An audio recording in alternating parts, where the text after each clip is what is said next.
Look, we're making the new counterculture whether they want it or not. So who's going to run the non-woke answer to Newsarama or the non-autistic IGN? Ladies and gentlemen, you know him. He's the man, the myth, the legend, the guy who's running IronAge.media, creating Anvil, the anthology. Iron Age. Iron Age. Who even knows? Iron Age. Yeah. My next co-host, the man who will absolutely make you change. And by making you change, what I mean by that is he is going to help you change from having that story in your head to putting it on paper and putting it into people's hands. And this is the man, the myth, the legend, Daniel P. Riley of whimsyland.org. Number one Iron Age Booty Daddy. Ladies and gentlemen, my name is Royce. Welcome back to A Drink with Crazy. I am buying a goat. I love goat. We have a show this evening, or we don't, and it all stops here. That's fine.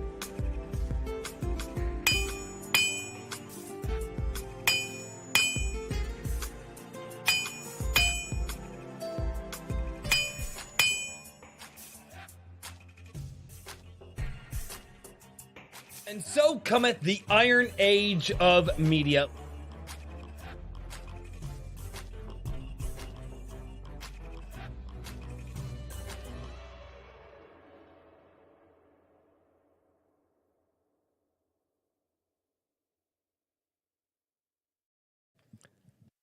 Ladies and gentlemen, welcome back to Iron Age Nights. What's going on, everybody? Oh, I'm excited. Tonight is going to be a fun night.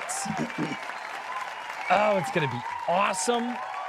Hello, everyone. We made it to another Friday. Imagine that. We made it to another Friday, free of nuclear fire. That's coming. Oh, well. Hey, everybody, what's going on? What? Get the marshmallows. Yeah, well, I've always made the morbid joke. I'm like, dude, I'm a smoke him if you got him kind of guy. And if there's nuclear fire headed at me, I just want to see the smoke light as the flame hits me. Like I want that to be my laugh. It's morbid. Hi, everybody. How are you doing? Welcome back to Iron Age Nights, the show where we bring you a new indie creator every single week, whether that's novels, comics, movies, tabletop RPGs, video games, and all kinds of other indie creations. Guys, I am absolutely excited for this week because this is something that we've wanted to do forever. This is a guy who has been on once before, but it was for a panel stream like a year and a half ago. And I'm super freaking excited. So, guys, without any further ado, let's say hello to the chat. Let's get all of the shilling out of the way so we can get to our fantastic guest because I've been wanting to do this for a very, very long time. Hey, what's going on? We got Garham over on the Green Mean website. What's going on, dude? It's good to see you in the chat over there. Also, the GOAT may or may not make an appearance in the stream tonight. But yes, so that might be a thing. I have been successfully bullied. So the internet tells me. Wrangler, what's going on over on YouTube? It's good to see you. Horizon Talker, what up? We got Eric Wag, we got Gorilla Mar, we got Hero Darky Dark, whose book is absolutely fantastic. It's my favorite book that I've read so far out of all the indie stuff. It's really freaking good. Garham's over here, double dipping. We got Call the Road, Raul Nyanzi, Chris M, Evely Music. What's going on? We got Brian McCoppin, Bat Sauce, John A. Douglas, Guilty Gearhead, Lee Yu. What up? Man, everybody's coming out tonight. Drake Tungsten, what's going on, everybody? It is absolutely awesome to see you. And I don't have the shirt on right now because like it's in the wash. But you guys did see the shirt. I do have the shirt, and that shirt is this shirt that I'm going to show you right now. It is the I Support Indie Creators t-shirt, books, comics, movies, games. I will be adding to that for the second version if this one sells well and you guys tell me that you like it and you want more. If this one does well, I'm going to work with other indie creators, and I might start putting websites and stuff and QR codes on the back of it. So it's I Support Indie Creators on the front, and then some of our top fan favorites, websites, and QR codes on the back. Never know. We'll see. That is my goal eventually. But guys, go do me a favor. Check out the I Support Indie Creators shirt. Also, in the pinned comment in the live chat, you guys can go and check out the private donation link. That is going to go to help us with the goat vet bills. Because, well, he's a baby goat and he wasn't properly taken care of. And now we're taking care of him. And you guys bullied me into getting a goat. And now my wife is very happy. And now I have a baby goat that's sick and I have to take care of. Anyway, that's my shill. It's a wonderful show. Richard, how are you this week? Good. I just been, dealing with all sorts of excitement over here. Trying to get issue number 4 out the door. I realized just earlier today that I made a critical oversight on a single piece of art, so I may have to bump delivery back just like a week or two, because I was putting everything together and I was like, no, I'm sure. Oh my God, I never got that, and so one of those moments. But aside from that bit of excitement, things are going well. I'm looking forward to the Ripaverse meetup tomorrow, which I will be at. That's freaking cool. For anybody who does attend, hit me up. I'm going to be giving away some stuff, especially some print defects and things like that from issue number 1, and some posters that came out not exactly up to par, but hey. I figure free is free. So there you go, man. There you go. Fantastic. Well, dude, it's good that you're pumping stuff out. And honestly, that's a less of a hiccup than you've had before. So yeah, it is blatantly my fault versus the printer. At least you can fix your own mistakes. That's a good thing, man. That's awesome. Yeah. All right. Well, Mr. Daniel P. Riley, how are you doing, good sir? The audio persists, but so does my spite. Yeah, I know. Daniel has audio issues. It's a thing. It's okay. But I am here. He is here. It's okay. It's okay. I promise, chat, I will work with Daniel this week on his audio, and it will sound absolutely crisp next week. I promise. It will be good. And, don't make promises you can't keep. I'll keep this fucking promise. This is me we're talking about. I will badger you. There are programs that we can download that will allow me to take over your computer, and then I will fix it. I have gremlins. That's what the problem is. I don't think it's gremlins. Anyway, ladies and gentlemen, I am unbelievably excited to announce our guest this evening. You guys have seen it on Twitter. You guys know you're here. It's the freaking title of the stream. A few years ago, when I was getting into the indie space, everybody was like, man, you got to go check this guy out. Right? And I kept calling him Jason because for some reason in my head, there should have been a few letters there. Because John, in my head, I was like, no, that's not how you spell John. It can't be John. And I called him Jason multiple times. And then for some reason, some crazy guy, I think it was Cider, was like, hey, we should have this dude who yells a lot on the stream. And he was like, hey, you should come here. And then I went on his stream the very first time, and I was like, hey, am I allowed to cuss? And he's like, yeah, you're absolutely allowed to cuss. I'm like, awesome. Am I allowed to yell? And you're like, yeah, of course you're allowed to yell. And then I literally shouted for like a 2-minute rant, one of my first Royce rants that I have ever gone on. And since then, I have been wanting to get him on the show. And it's finally happened tonight, ladies and gentlemen, Mr. Jon Del Arroz. I've been spending the last 8 minutes. I inhaled a grain of quinoa, and I've been choking and coughing and just trying to breathe. It's been extremely difficult while I've been on mute here. So I sent him a text. I was like, dude, we're going live in 5 minutes. He was like, I'm making dinner. I'll be there in a minute. Yeah.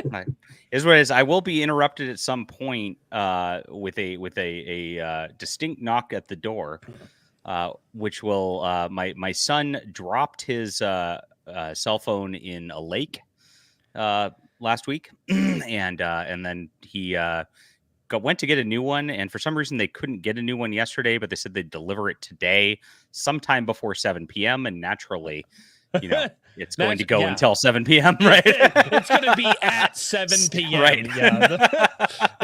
Yeah. Or worse, at 6:55, you get the. It'll be here tomorrow, dude. And that's just file a custom. If it's at 7 p.m., just file a customer complaint. As long as it says before 7, be like, it came at 7, not before 7. I planned my day around this, and just like file a customer. They'll give you like a $50 gift card or something. That'd be great. So hopefully, right.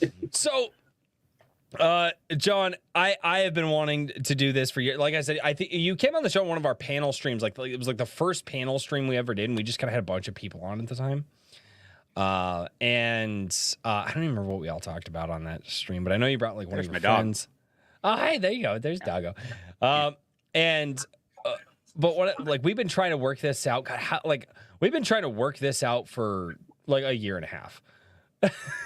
And yeah. The we stream on Friday nights at like dinner time. I mean, it's well, dinner time for you, but like it's 8 p.m. Central here. It's 8 o'clock. Like dinner time was multiple hours ago. So, but that's the problem is like, well, you stream at like 2 o'clock my time. Like I'm at work, which is lunchtime my time. Which I take my little break and stream. Yeah, that is not. But I've actually stopped streaming. I only do one stream a week now. I just totally cut it down. I know, I've seen and it's been great. So I've had more time, and then I'm also I'm finally like making real money on YouTube. So it's kind of like cool, wow, dude. Yeah. I'm chasing that as well. I am absolutely well. That's why we're on the unmonetized channel right now, which is why I push like the private donation link through PayPal and obviously I want people to buy the merch. I support indie creators merch. I've been doing that. And dude, seeing just the channel grow, we're gonna get into that too. Dude, I've got so much that like because and this is one of the things, guys. I actually know our guest like a little bit personally tonight, but the cool part is when you talk with one of your bros, you're not like asking him like all these questions about like, oh, how'd you get started? What's your influences? Yeah. No, but I get to ask those tonight because there's some people in the chat who are like, yeah, I don't know who Jon Del Arroz is, but I've heard of him. And so there's some people tonight that are going to get to know you, which is fucking awesome. And like I said, a few years ago, people were like, dude, you got to check out Jon Del Arroz. Like there were people that were like, dude, you've got to check out Jon Del Arroz. I'm like, all right. And so I did, and I was like, man, I really I like your stories. I like what you're doing. Hi, Daniel and Richard, by the way. Yeah. Hi, John. Yeah. But the biggest thing here, man, is so let's start off with the quintessential first question that I have for everybody. And I don't know if you've actually talked about this on your stream even way back, but like you're kind of one of the OGs in the space, being that of indie creators in like the Comicsgate Iron Age, just like independent, like, especially kind of more on like the right wing side of the aisle. Because that's kind of how you would define our space. You're kind of one of the OGs out there, and dude, you've been pushing out books and comics for how many years now? I should unmute myself. I started coughing again, so I figured I'd spare your audience that. But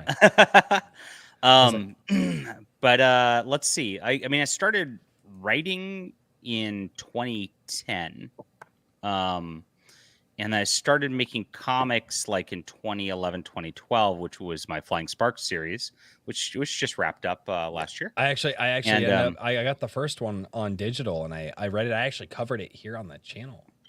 It doesn't even get good till the second volume. That's the thing. Like, yeah, But so I mean, you all like it suffers from like my first writing thing, and that's the tough part about series, especially when I'm continuing series for that long. Mm-hmm. It's like this is like if you read this, you'd be like, wow. But the problem is I actually built that story from that first issue, so like I layer stuff in that really you need in order to get to this. But like, to me, it's like I wrote that in like 2011, right? And so and I wrote this in 2022, so that's the 12 years of difference, right? But I what I did with Flying Sparks was I was very mad I outraged DC Comics, which was and this is like pre-comic skate, pre all of that. Like, yeah, I wasn't mad about anything woke or anything like that at the time. I mean, at the time, some of that might have been there. There was a little. The proto wokeness was starting to seep in. Yeah, but I had jumped ship from Marvel. When did the evil satanic Spider-Man come out? Oh God. That's a you guys. I'm looking this up right now. 2007. Okay, so 2007 was my first outrage quitting comics, which was when they had Peter Parker make a deal with the devil to like unmarry his wife, and I was like, I'm out. Oh, and now they're trying to correct that now with the Ultimate Spider-Man. Yeah, that's exactly. It's like a nod to the fans. Yeah, but it's a side universe that's the wrong universe. So it's like, did they really correct it? No. No. No. Yeah. And so same thing was happening. Like Dan DiDio, who I had on my channel, relaunched the DC Comics with a new 52. He was trying to reset everything like 30 years after Crisis to kind of do things. The idea of it made sense. Yeah. It just didn't work out. And here's the thing is like, so I liked a lot of the animated DC, because DC animated back then, we're talking 12 years ago, like was really good. Like DC animated movies they were doing. Yeah. I really liked oh shit, it just escaped my mind. The Flash story, the one that started the New 52. Flashpoint. Flashpoint, yes. Thank you. Flashpoint. God, I loved that animated movie. I actually thought that was really, really well done when they did the animated version of it. And the comic was good too, actually. That's what I heard. And then I was like, oh, I really want to get into this. And so I started looking into it, and everybody was like, don't do it. And I was like, what do you mean? Well, he had this idea to reset the universe and like get it all like onto one thing. You know, what they're trying to be is Marvel, because Marvel really exists within one universe and really feels cohesive. It used to. And had a house style, and you could tell that it was a Marvel comic. You could tell the style of writing was Marvel. You could tell that, and so he was trying to get DC to do that, except for he didn't actually make it cohesive. Like some people wrote it like it's a brand new, fresh start for the character. Other people just continued their lines on, and it was just a mess, and none of it made any sense. Well, I was reading a book. Do I have it here? Let me see.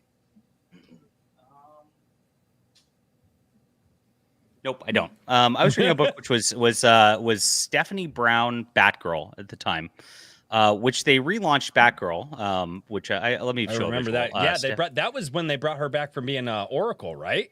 Yeah. So because she was Oracle for 20. No, she wasn't. No. That's Barbara Gordon was brought back at the time. Yeah. That's what I'm talking about. So prior to her being Barbara Gordon being back, we had this, which was wonderful, and share my screen real quick. There we go. We got visual. So yeah, I'm not as professional as you, John.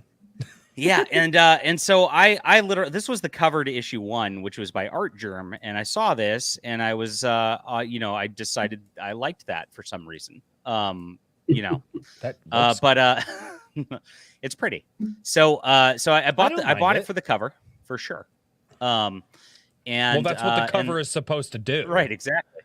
And I checked it out, and the storytelling inside was really good. She was in college, and she was like trying to learn how to be a superhero, and Batman really didn't approve of it. And Barbara Gordon kind of took her under her wing and decided to be her like Obi-Wan, of superheroing to try to do that. And then she would go out on these adventures, kind of not do quite as well at first. And she was like really just learning the ropes as a first-time superhero. And I'm like, wow, that's pretty nice. And then they add in the college, soap opera drama environment with her personal life and things like that. And, it worked out really well. And I looked up the writer. And of course, naturally, the guy who wrote it was like one of the primary episode writers for Smallville. And so, so it's just like, basically doing Smallville Batgirl, right? And it's like, wow, this is really good. Small girl, and that's a totally different different thing. We're not going to that part of the internet today. It worked out really well, and I was like, this is really cool. And I read it religiously monthly whenever it was an appointment for me to go to the comic shop for this. And it sold like not great because it's Batgirl and nobody cares about Batgirl, right? But and it's also not even Barbara Gordon, so really nobody cares about it. And So eventually they canceled it, I think 24 issues in or so. And then they rebooted it with the new 52, and suddenly Barbara Gordon's Batgirl, and they don't explain it. She's just there, and she's not in a wheelchair anymore. And I'm like, what? And I'm like, I just got invested in this again. I just got bait and switched again after the whole Spider-Man debacle. I'm done with Marvel and DC Comics. And at that point, I'm like, you know what? I'm just like, I know what I like out of this. I'm just going to write it myself. So I just basically like Flying Sparks originally was just being like, okay, I wanted to write that Stephanie Brown Batgirl. So I'm going to make my own kind of Stephanie Brownish character and do it that way. And so that was the thought on that. Yeah. Dude. Mm-hmm. Yeah, I didn't realize that, but because I read the first Flying Sparks, and that actually makes a lot of sense. The Batgirl inspiration. If you look at the character I was actually writing, and this is the problem with a lot of people online. You did the coloring and everything. Wow. Yeah, it was exactly like that. Wow. Intentional. And so what people don't get is I was writing that character, and what you see a lot from a lot of like these novice writers in our indie spaces are self-insert. Just it's a self-insert, not the way that like DC does it because they've got weirdos self-inserting, but they've got self-inserts in the way that like I want to be the alpha male badass and this is my wish fulfillment fantasy. And so a lot of people see that and they're expecting that out of kind of our sphere because I don't know. It's pretty common. I don't know why. But it's like I just didn't write that. And so a lot of people who were used to buying those comics from John Malin and Shane Davis and all that were like, what the F is this? And I'm just like, yeah, JD, this is stupid. And I'm like, you just don't understand the character. I wrote this character because it's this character. Like, and I'm gonna go write a different character as a different character. When you get Deus Volt, you get a different character. They're not me. Like that's such a different. Yeah. Well, dude, dude, this is 13 years ago? Right. And so I started that. What I did is I was working in a desk job, and I would write my script like one issue at a time because I was like, I'll just do it one issue at a time, and I'll build one issue. I had an overarching idea for what it was going to build up to after 15 issues, but I'm just going to do it one issue at a time. So each one had a plot and an end. And I hired an artist who worked for Dynamite at the time. He was doing Green Hornet. For Dynamite. And I said, since you're doing Green Hornet for Dynamite, do you have time to like do like 4 pages a month? We'll do 1 page a week. And can I pay you that like out of my paycheck and do it that way? And that's how I started. And eventually I think I amassed like 7 issues, which is like over the course of a couple years. And then just, I wasn't selling them or having any intention of doing so. I was just doing it for fun. And then I had 7 issues in the can. So once kind of the Comicsgate thing got started and we were all there, I'm like, oh, I've already got 7 issues. I can print the first 3 in a volume and make a series out of it and finish it. And I went back to the guy and I was like, hey, will you finish this? And he said, sure. And then, we did volumes 3 and 4 while 1 was being produced. And then, so then volume 5, in the middle of that, he got hired by Marvel. How many years have gone by at this point? Let's. This is 2018, so holy so 6 or 7 years. Yeah, 7 years. But wow, and issue 1 is just now, like after 7 years, finally seeing the light of day. Correct. Yeah. Mm-hmm. So you've put 7 years of work into this, multiple issues before anybody even sees the first one. Right. And then by the time I'm on the 7th issue, I'm like, oh gosh, like my writing's so much better now that like it's hard to release the first one and talk about it like I'm excited about it because I'm just like, oh god, I'm so much better now. This is tough. But that's just how it goes. So yeah. Screw you, young JDA. Old JDA is where it's at. But you can tell there's once you get to volume 3, especially, you'll see like a leap in quality, I think, of the writing, like where I'm just like, and then that's what. By the way, I mean, everybody's like throwing a fit about the Rippaverse now, like, but like you like I just read Salvage PI just now. I just read this, and the Salvage PI story is already leaps and bounds over what ISOM #1 was for sure. So it's like that's just how it works. You get better with more experience, dude. I thought too. I don't have to at my hands right now. I thought ISOM 2 was a noticeable leap in quality over ISOM 1. Yeah. Agreed. But that's how it works. That's how it works. Right. You know, Yeah. you're right. And especially Eric surrounded himself with guys like Chuck Dixon and Barron and all these other guys. And it's like, and if you have guys be like, hey, what can I write better on the second issue? And then you have that level of like writer that's just like, okay. But no, 2 was way better than I'm looking forward to 3. I'm looking forward to 3. To really see kind of how that first like arc kind of fulfills, you know, and Definitely. But that's just kind of how it works. So, by the time I was actually even selling that first book, now I had released 3 novels by that point. Also, so I had released 3 novels and written 5 by the time I started Flying Sparks issue 7, which is when I was releasing my first comic. And so like the amount of experience I amassed between 2011 and 2017 was huge. And then I read a book which really changed my way of thinking about writing in general, and it's called Appendix N, which is about the Dungeons and Dragons Appendix N from the original Dungeons and Dragons and the influences that surrounded Dungeons and Dragons. And Jeffro Johnson, who's on Twitter and causes a stir in the D&D community a little bit. I've seen him around. Daniel's nodding. Yeah. Well aware. He wrote these essays on the influences of Dungeons and Dragons and like just why those writings stand the test of time and why that made Dungeons and Dragons better than anything else. Once I read that, I was like, wow, this changes my entire thought on writing, my entire like ideology on things, and I'm going like way full classic pulp writer at that point. And I think once I read that book again, I just saw like there's a giant quality increase in what I was doing because that was huge. Yeah. Dude, there is a certain amount that the guys that I'm seeing that are really like pulling it off well in like their first or second books are really the guys that are just like, I'm not here to reinvent the wheel. The wheel is there. Like you see the guys that kind of struggle with their first few outings are the guys that are like, well, I've got to do this and I've got to make it this. And I'm like, no, stop. Stories have been told. And I tell everybody, there's nothing new under the sun. And doing these interviews and stuff, I've literally I've looked up the various different plot points, the 7 main plot points, and then from there you can actually break it down into further. There's like 12 actual plot points that can actually be told in a story. And then you have the different character archetypes that you can do. I've looked up the various different hero archetypes, the various different villain archetypes, and like there's only so much you can do. And there are so many people out there that are just like, oh, I've got to reinvent the wheel. No, you don't. You really don't. You just have to combine what already exists in your flavor, right?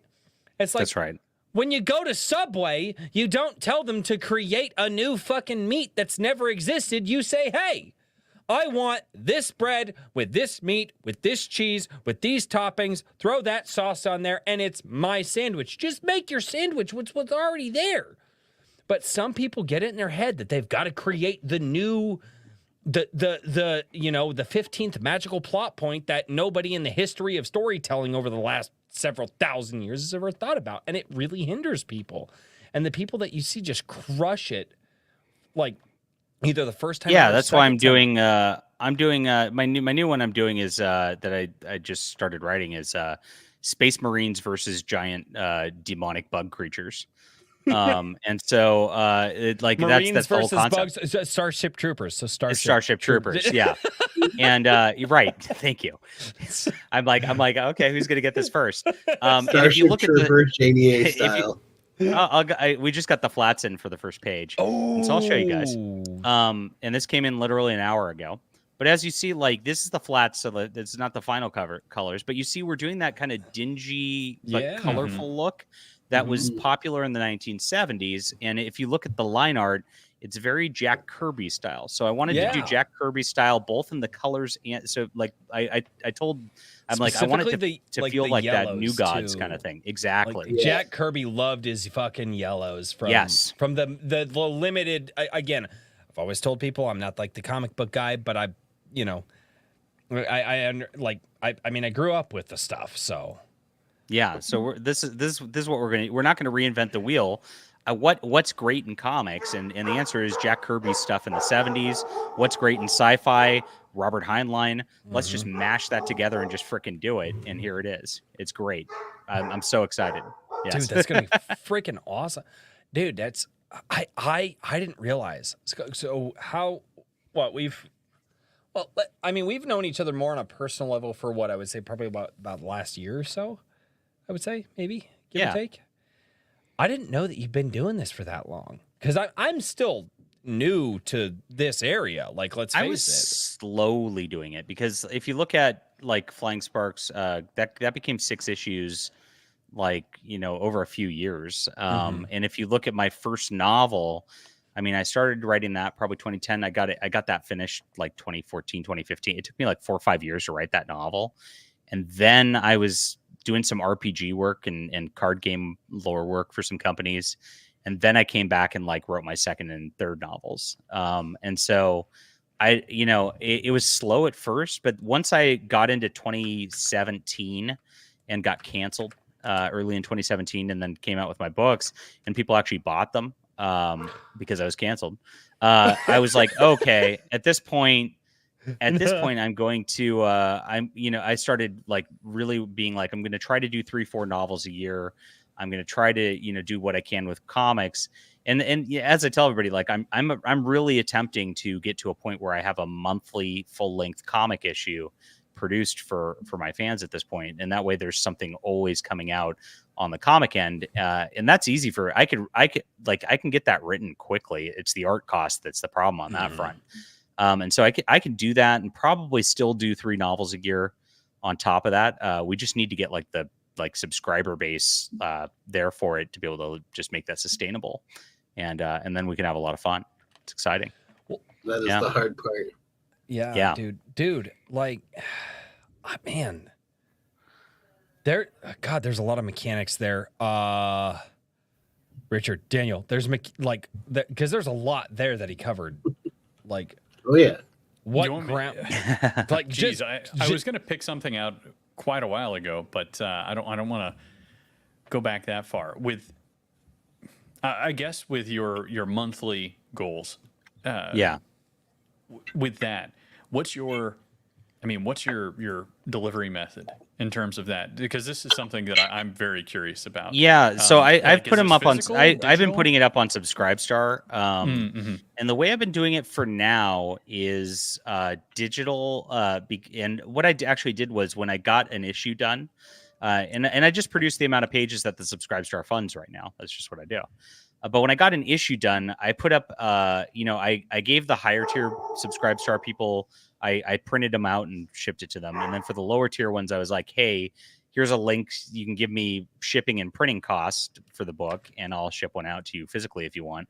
I did it that way. I don't know if monthly that's doable because that's so much shipping at that point. I'd have to like get to a point where I could get a fulfillment guy or something like that. Maybe the way I'd do it is do a quarterly or annual collection, and that way I only have to do it once a quarter or something like that. I haven't once I get there, I'll let you know how that's going to look. No, Did you just give us the long form of hold, please? Yes. Pretty much. I mean, mainly, I'm like, do you have any easy tricks? Because that's the difficult part. You know what I mean? Like that's real tricky.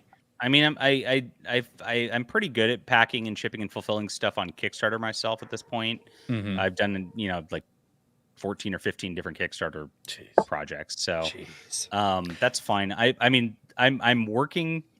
I'm actually talking with Vox Day about teaming with him to do that. Like he's got a team set up to do fulfillment now, and I'm at the point where I think I might be big enough to be able to pay for that. And through so like I might Arcaven or somebody else through Arcaven, yeah.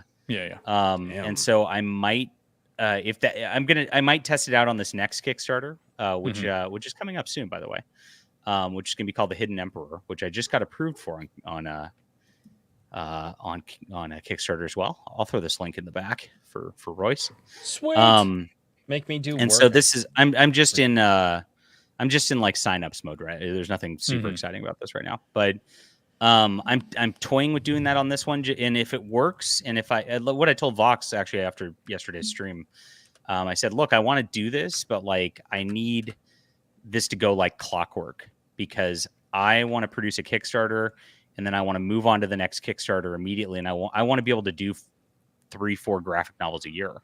So, and I have to fulfill in order to do the next, because I don't like opening up a second one while I'm still fulfilling the first one. So I just fulfilled the last Top Grift All Eyes on Ashley stuff. That's done now, and so this is the next main project, which is kind of my main series anyway in comics now. Yeah, we'll see how it goes. So if that goes well, I will tell everybody go use this because awesome. That's how it goes. Yeah. Looking forward to we it. need a lot more options in those. I was just talking to a local postal, the people who do my PO box about, what rate would it be for them to pack and ship, like the easy stuff, the orders that don't have any extras or add-ons, and that would take care of like 50% of what I'm doing every issue. Yeah, last one I did, I didn't offer any T-shirts or stickers or posters or any. I mean, everybody likes to throw in like trading cards and things like that, like with the books. And while that's pretty cool, like I mean, I personally throw those away. I just want to read a book, and so I think most people are backing for the book, and it's cool to get those, but it's like not essential. It makes it way easier if I can just deliver a book and not care about anything but the book. That's way better. That was my big mistake on issue number 1. Yeah, well, not mistake. You know what I mean? Like, I it have made been more money, but holy smokes. the mindset, like with stretch goals, and I don't know, maybe it's because I'm probably just wrong, but I look at stuff and I'm like, I don't care about stretch goals. This is how I'm approaching stretch the goals extra now. stuff. Just give me the fucking book. Like when I walk into Walmart, I don't go and I pick up a book and I'm like, okay, well if I buy the book and then like, but if I pay X amount, like I get all this other crap, I just want the book. Like, where is the space right now that we can just get to the book? Because it seems like it's expected now that you're like, well, I bought the book, I should get a bunch of stickers. Is that an expectation? Because I feel like no, but like, well, it's, and I don't mind some of those things. I don't mind. Actually, I would say this: the thing that I love to see is if I just get the book, but you open it up and inside there's just this little, and it's signed by the author, and it's just a little thank you. Thank you so much for taking a chance on my book. I really do appreciate it. Here's a small one card thing. Use it as a bookmark, whatever. I just wanted to say thank you. But like to have it on the page of like, here's all this extra stuff. Do you think that this space has kind of been, because I've been thinking it for a while, and now I'm just gonna fucking say it because I'm not selling books. I don't care. But do you think the space has been tainted by extras? Or no, I don't think it matters one way or another. Okay. No, I just wanted to ask because I see the extras all over the place. What I'm going to work on, because I think the stretch goals and things like that's fun. Hey, let's get to 20,000 and then this happens. Like that's a fun thing for everybody involved, and it builds the community that way, which is kind of cool. I mean, do people really want a trading card or whatever? Probably not. But what I'm toying with more and more is like, hey, you do this, I'll give you a digital copy of my book. On my next campaign, I've got, I always give away Flying Sparks Volume 1 as my first stretch goal as a digital copy for everybody always. Now I've got it where I'm going to give away my book Justified as a stretch goal, and then I've also got it where like my Ayla Rin books, these ones I do a novel and a comic, which is why the last one propelled really well, because I was able to capture both readerships on that, because I have two separate readerships. And at the end of the novel, I had a person who was on my streams a bunch at the time write a short story set in that world that I tacked onto the novel as a stretch goal. So you actually got more story for it. And I'm going to do that this time as well. I'm going to have my editor actually write a short story at the end of it. And, if we hit that stretch goal, she'll write that short story, and then that'll be a part of this, and that'll add to the book. I like the idea of adding story to the book and things like that. Maybe I'll do the same thing with comics. Like, hey, a backup feature like of a short comic. I've got all these short comics I don't know what the hell to do with. So it's like, that's a way to do things. And they used to have backup features in comics all the time. So I think things like that are probably better and cooler for the audience at the end of the day. Like, we have sketches, we have. I like to do character bio pages. People enjoy that. Those are fun. Yeah. Those are kind of cool. So I like those as stretch goals more than like you get a print of some, sketch of the character.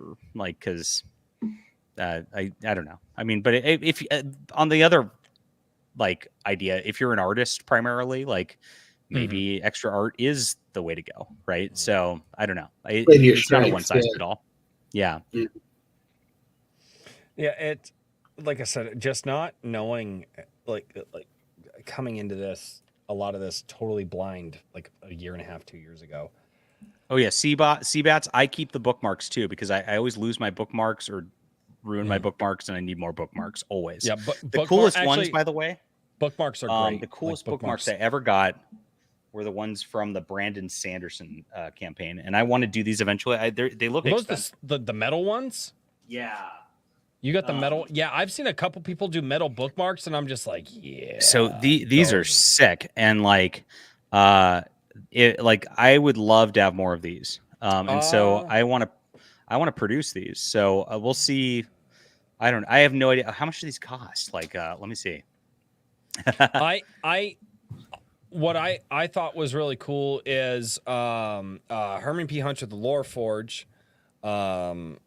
You might know him through Mike Miller, but I liked his bookmarks that he did, not necessarily because they were made of anything special, but because what was on them is you had QR codes to go buy his other books and stuff like that. And I always thought that was a really cool, like a marketing thing. It's just like, oh, somebody buys your book, you get you also get a bookmark with every book, and then you also have the ability to scan the QR code and buy the next book if you like, or buy the previous book or whatever.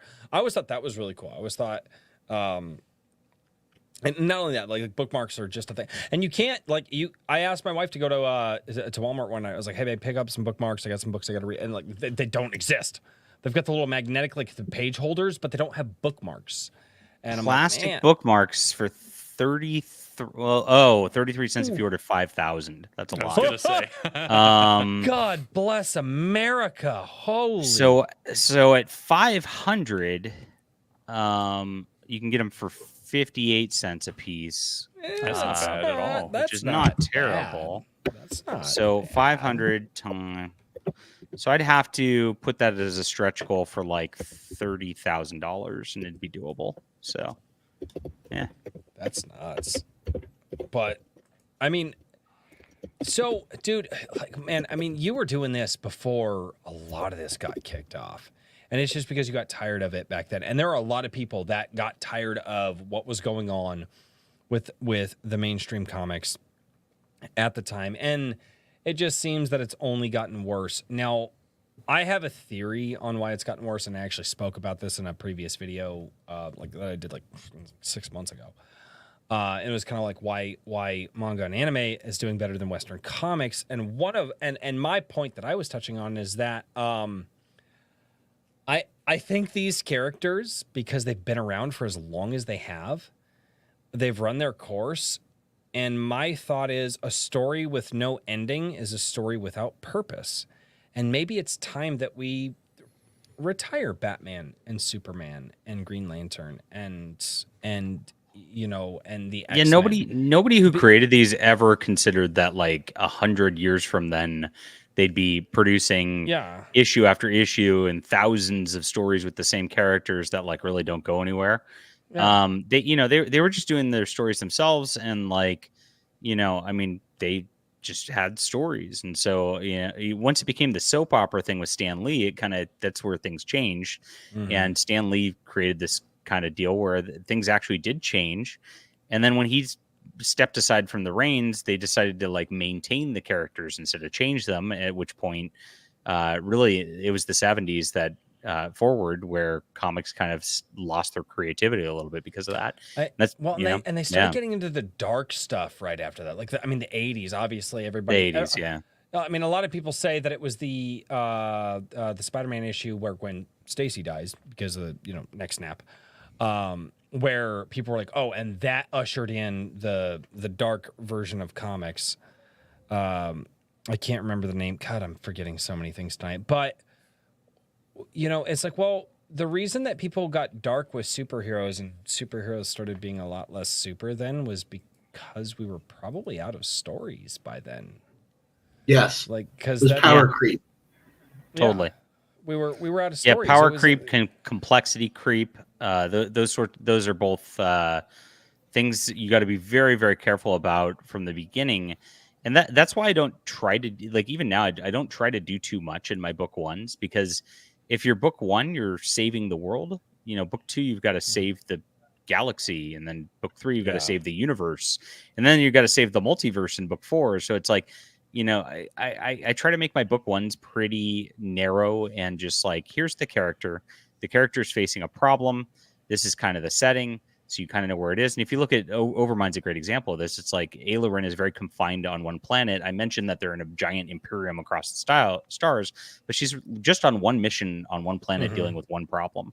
And that way, when I open things up, which I usually do in book two, like an intergalactic war opening up in book two, leaves me a lot of potential for doing extra stories there rather than killing the Death Star in book one. Right. Yeah. So, and that's Star Wars dealt with that with complexity creep with Empire, and then they went straight to regurgitating the first one in the third movie. So they actually blew their wad in the second one, and that's what you got to be careful not to do. They went for the redemption arc in the third one, because I think they were like, well, how the hell are we? Oh, good idea. I'll do that in Ayla Wren book 3. Yeah. Well, but if you think about it, like, yeah, you're right.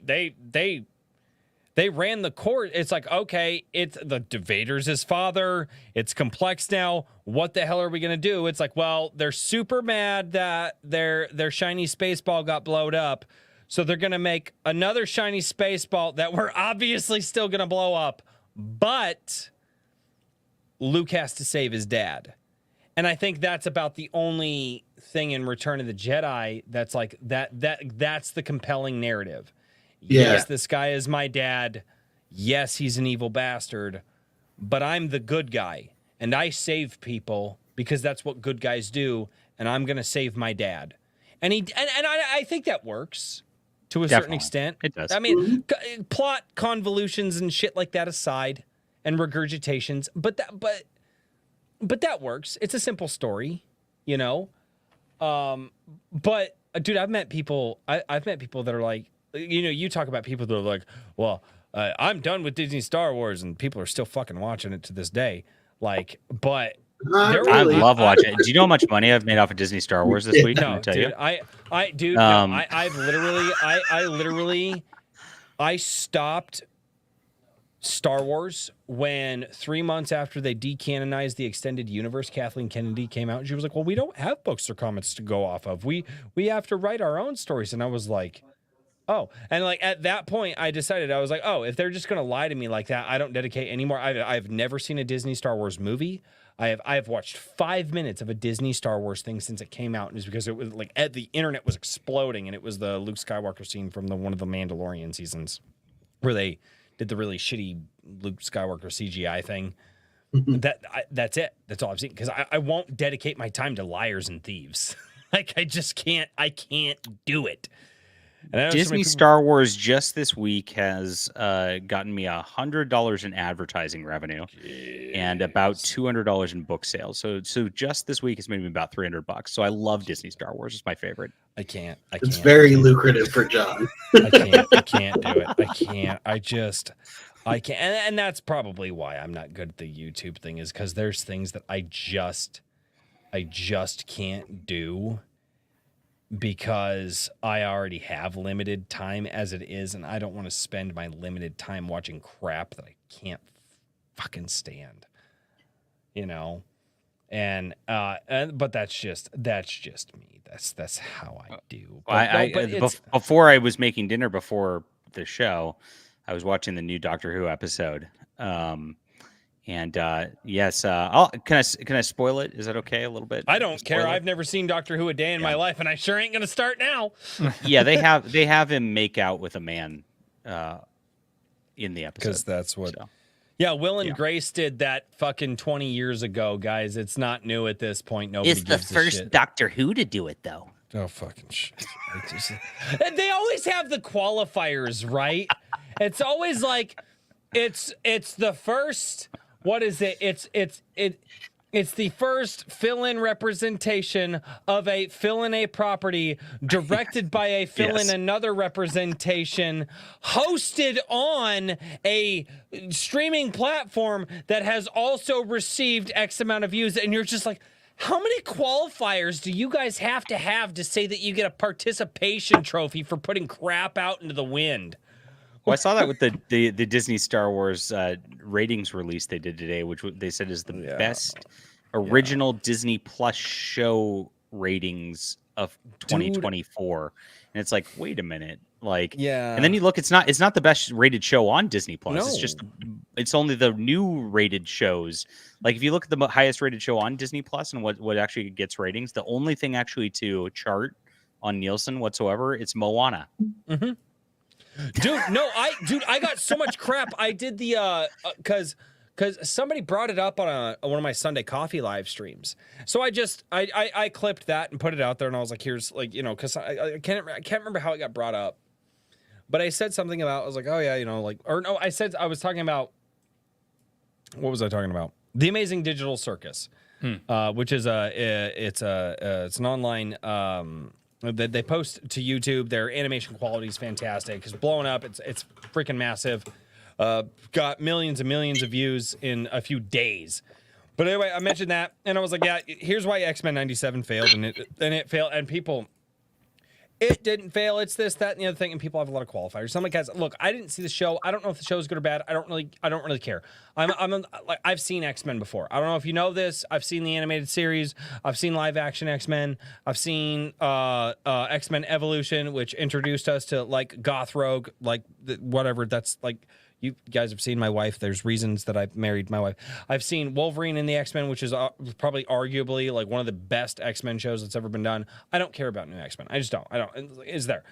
But I was like, yeah. And people were like, they're like, Cope, it's the best show on Disney right now. And I literally pulled up the statistics because I read my comments every week, and I pulled up the statistics, and I was like, this is why the show didn't do it. And then when you look at it, X-Men 97 didn't do good on Disney. Like you said, John, it's the best now for 2024 of its, and you look at it and you're like, it's not even charting. I think X-Men 90, I don't even think X-Men 97 charted on Nielsen. And Samba TV that tracks all this stuff, it never even broke the top 10. It was, it's so funny, all these qualifiers that they have to put in. It was the best new show on Disney Plus app on April 23rd at 7 p.m. And that's how you really know it's failing, because if they're spinning it that hard, it's not doing well. And very obvious. And I kind of just look at people. I'm like, guys, just pull the plug. Just stop. And I tell people all the time, I'm like, why? I was thinking to myself the other day, I was like, and I had this thought. I was like, I can't believe Star Wars still has enough cultural relevance for YouTube channels to be talking about it. Because I walked away from it. Think about that, right? Think about that. Star Wars is only good. Star Wars is only good to produce negative content now. About which I lament, because I was totally on your page in 2018, 2019, 2020 when I started in this sphere. And I was like, you know what? I just want to produce my books, and I want to, promote indies. I had the same deal as you, but YouTube doesn't like that, as you found out. And so like I actually lament not like actually because I didn't watch The Mandalorian or Boba Fett or any of those shows that Disney was coming. I didn't even I don't think I even saw The Last Jedi until a couple years after everybody was whining about it. Because I'm just like, I know it's going to be bad. Why would I spend my time to go see it? I had the same thought. And now I really regret that, because if I had covered all that, I would have a channel that would be 100, 200,000 subscribers rather than 20,000 at this point, right? It really is how it goes. Yeah. So for me, so what you're saying is you should have leaned into the dark side early. Yeah. And if you look at it, I'm pretty good at doing what I can to promote other people too, and promote my own books also. That's how I found and so it's like a lot of people don't do that on those fronts. And I think what I saw at the time was, no offense to the Geeks and Gamers guys, but I would look at Geeks and Gamers and I'm like, these guys don't do anything other than bitch. And it's like, I can't handle that. And then, at this point, like, it's like, well, you can, if you throw in an advertisement for something else and say, hey, if you don't like this, why don't you check this out? It actually works. Mhm. Like, I've sold as the channel's blown up the last couple months, I've sold thousands of books in just a couple months. And I definitely regret not figuring this out sooner, just as a vehicle to sell my own books. It works. Well, and so you were kind of one of the ones that like that's why I stopped live streaming on the main channel. Right. And that trust me, that's like that is a financial hit, because, and that's why I had made mention in a tweet. I was like, super chats are kind of the trap for small channels, is because like your audience gets behind you, they would super chat you. That's right. So moving everything over here, it's like, yeah, and it's why I've pushed the private donation stuff and all that stuff. But at the other side of things, what I've really been paying attention. So one, I can't live in like the negative space. I'm not good at it. I'm not. Even if you watch the videos where I do a hot topic, like my take is usually not the same as everybody else's take, because I'm either retarded or I just can't do it. That's just not where my headspace lives. That's just not, I just don't see things the way that a lot of other people do. And what the thing that I'm really, really, really passionate about, that I love, is looking at the fun topics and being able to just go in and just analyze and like nitpick and just be like, oh, this thing and that thing, and and I love that. And I started the channel out like that, and I kind of accidentally kind of fell into the space that's similar to yours, and I got to a point I was like, but I'm not good at that, and I get burned out on that. And I don't want my audience to, I don't want to continue doing something that, like, and I was seeing less and less of my audience come to me, because I'm sure they could see that I was getting burned out on that. And that's not fair to them. And so I'm like, you know what, guys, we're going to have fun. We're going to go in. I'm going to find the things that I love. I'm going to find the things that I enjoy. And we're going to talk about, like, dude, I did the Helldivers video, and I literally got to make fun of the French in that video. That was hilarious. I love that.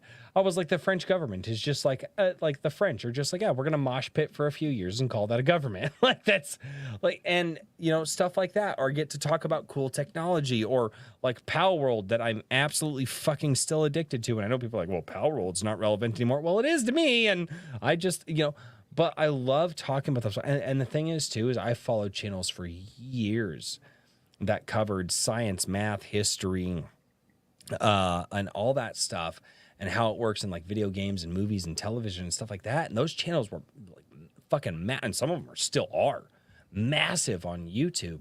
And I look at that and I go, so it's definitely a different path. And YouTube has so many different ways to go. It's just finding that thing that works for you, and then telling your audience that they can trust every time they show up to your channel, it's going to be that thing, right? And that's one of the things that I really got caught up in, is because I'd dude, the amount of times that I kind of would be like, hey, I got a different take on this. and then I literally got shit on from both sides. Like, right. Dude, I know. Dude, like, things are so tribal. It's just like, Dude. I've obviously dealt with it, and I'm still kind of dealing with it. I'm getting better at ignoring it, but like, it's like, I was sitting here, like, especially over the last few months, whatever. I'll just say whatever I feel like. Is that okay? Yeah, go for it. Yes. But as long like, as you're comfortable with it. As long I was as sitting here the last few months, and I'm just like, okay, so Ethan wants to like dedicate his entire channel to just shitting on Eric July now. And I just saw this, and I'm like, okay. And I saw he was getting tons of super chats for this, and then I even see like smaller channels orbiting him. Oh yeah, tons of super chats for it. There's obviously a cottage industry in doing that because Eric July is the 1,000-pound gorilla in the room. Oh, I can't call a black guy a gorilla. I'm sorry, Eric. I was gonna make the joke. Damn it, you beat me to it. Oh, I gotta go to Twitter. I gotta go to Twitter. Okay, I'm gonna be like at but Jon I sat Del there Arroz and just called. Oh shit! Should I tweet it? Should I? I'm over. I am canceled. No, should don't I do do it. it? I'm gonna get somebody's gonna cancel me if I do that. That's the problem. Let me right? cancel Again. you. I will cancel again. Yes. This is what, number 5? Nobody has a sense of wish- humor. Everybody's so serious, and everybody just wants to take offense, and it's so obnoxious. But this is all happening, and I'm looking at this, and I'm like, one, it's disingenuous, like, and number two, like, obviously the route for super chats is just to go do that, but here's the problem: like, I like Eric, and I do like what he's doing. I think he is doing a phenomenal job, and I think he's providing the customers exactly the way that a company should in the comic space. And so, and he's like, why would I go against this guy? This is exactly what we all asked for. And so I just said, at first I was like, just kind of quiet about, all the things on both sides. And I'm just like, I'm not going to say anything. I'm just going to do my work and move forward. Right. And then eventually I'm just like, well, F it. Like, every time I'd post a thing, like I remember when Horseman came out, and I made, the Shadow Mare AI thing, and I put it out there, and I said, hey, this could be a sidekick. I'd love to write this. And that Chuck was actually loved really it, cool. The response that Chuck gave you, dude, I saw Chuck that, and I was like, loved wow. Well, I got so much flack, like, JD is kissing like trying to get a job, that grifting piece of shit. I saw that, dude. Because it's just like all the Comicsgate people wanted to take offense to that. And I'm like, I just made this for fun. I'm not trying to get a job from Eric. If he wants to, I'm not going to say no. But at the same time, like, I've got my own thing going. Like, I'm not. Like, I just genuinely like this. And I love Chuck. Like, Chuck is like the guy I want to be when I grow up. Right. And so like what are you doing? And for people just are like, JD will attach himself to anything he thinks will make him a buck, and I'm like, no, making a buck would be attacking Eric. Like that, I'd probably make $2,000 of super chats a month if I did that, right? Can I give you a hot take? Go for it. I've been thinking about this, and I may still do it as a video, but you guys will see it. Like, just let's just raw dog it here. Yeah, dude, my hot take is and it's so widespread through so many different industries. My hot take is it's not the creators, it's the fans. And here's why. Because the way that we interact on the internet now, the parasocial relationship has infected everything. So people are treating Eric July and EVS, and pick a fucking name, just like they treat OnlyFans girls. If somebody attacks the OnlyFans girl that you give money every month, you are going to go out there, and because you're personally insulted because you're exactly. So that parasocial relationship, and maybe it's not like that. Maybe it's like, is my brother or my best friend. It's like, these guys don't fucking know you. They don't know you. You're not even their friend. You're their customer. Like, dude, and I see people, but it's for years, and you see people do it for Tesla, and you see people do it for Sony and Xbox, and that's actually what like really made me want to pull. Dude, OnlyFans, Sony, Xbox, fucking Eric July, Ethan Van Sciver. People are so detached from a reality. Everybody bitches about, well, the left just thinks that they see themselves in their books and they have to see. Motherfucker, you see yourself in this stupid ass hashtag online, whether it's Comicsgate or Iron Age. And now if somebody says they don't like it, you view that as a personal attack against you because you're not emotionally stable enough to realize you are not the fucking hashtag. And whether it succeeds or fails, it has nothing to do with you. And shit just pisses me off. And I'm like, but I really think that the parasocial relationship has just infected everybody down to a point where they literally cannot take a step back and go, whether or not Ethan Van Sciver or Eric July succeed or fails has nothing to do with my personal success or my personal failure. Whether or not I buy a fucking book or don't buy a book, or like the book or review the book has nothing to do with my personal character, my personal success, or any of that. And you watch the discourse online, and that's just how people are. The review gig's really tough too. And I review comics. I have a side channel for that, which I've moved it all to because, of course, that doesn't get clicks. But I like doing it. I like talking about comics and just doing comics. And it's like I get asked, of course, to review a lot of books and up and down the scale from people who are Ethan's level to people who like have sold 0 copies. Right. They all ask me to review their books constantly. And, I pretty much like at this point, like I'm backing off more and more from just, I used to just be very blasé, like, sure, whatever. And then it was like, well, if I like it, I'll review it. But at that point, I just reviewed it to them. Like if they don't see the review, they know I didn't like it. And then they're personally mad at me for not liking it. And it's just like, oh God, now it's just like, well, I just don't respond half the time because it's like, you've been pestering me for a review of your book. And you want they don't want a review. They want me to validate that they had a great idea. That's why I've told people like, I won't review your shit if I can't buy it, because if I can purchase it, because money's tight for everybody and I like it, because there's the 2 qualifiers. I need to purchase it. And so if it's gifted to me, I did it one time. I was gifted something from a subscriber of mine, not the creator. A subscriber of mine purchased something for me. So, but I don't. If I don't put my own money in it, and I don't like it, I don't review it.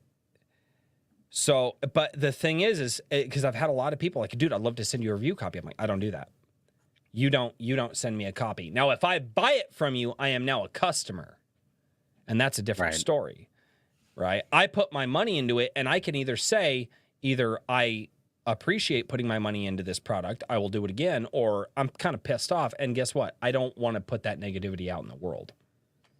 And that's just how I am. But yeah. I love putting the negativity out in the world, but I don't want to do it, some guy who's friendly with me online, I don't want to do it at. I want to do it at like, this is what I want to put negativity out in the world about. Like, this deserves negativity right here. Are you familiar with this character, Royce? No. Oh. Are you about to make me familiar? Yeah, so she's a fat chick who flies. Okay. So first of all, that's not how gravity works.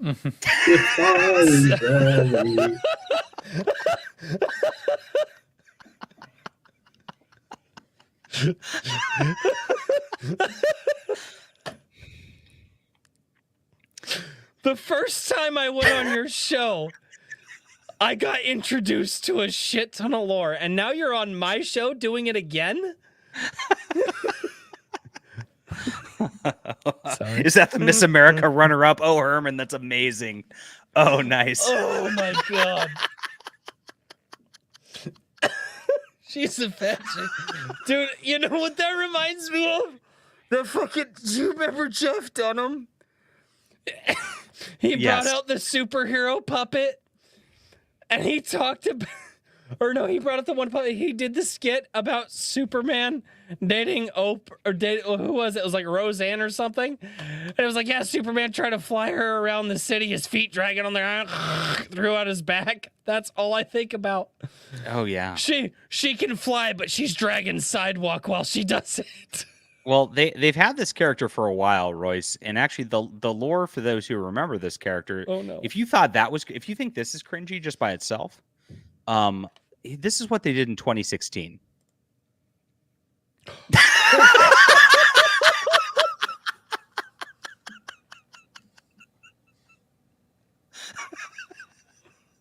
You're welcome. You know, ignorance really is bliss sometimes. I didn't realize I was doing this to my channel. Oh, yes. Yeah, I did. Yeah, I did. I knew exactly what I was doing. Oh my god. I was waiting for it to start. Oh fuck. I wanted to do this for so long, dude. It's Yes. oh my god. Stunning and brave. That is stunning and brave. Yes. Both. Absolutely. It's brave. I don't know if I would use. I'm stunned. No, yeah, that's what it is. Oh, the other version of that one, dude. Fuck. And it.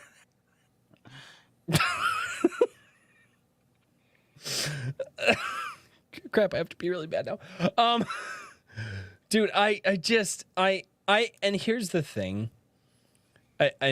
I see so many people, and they're like, I just don't know why they're doing this.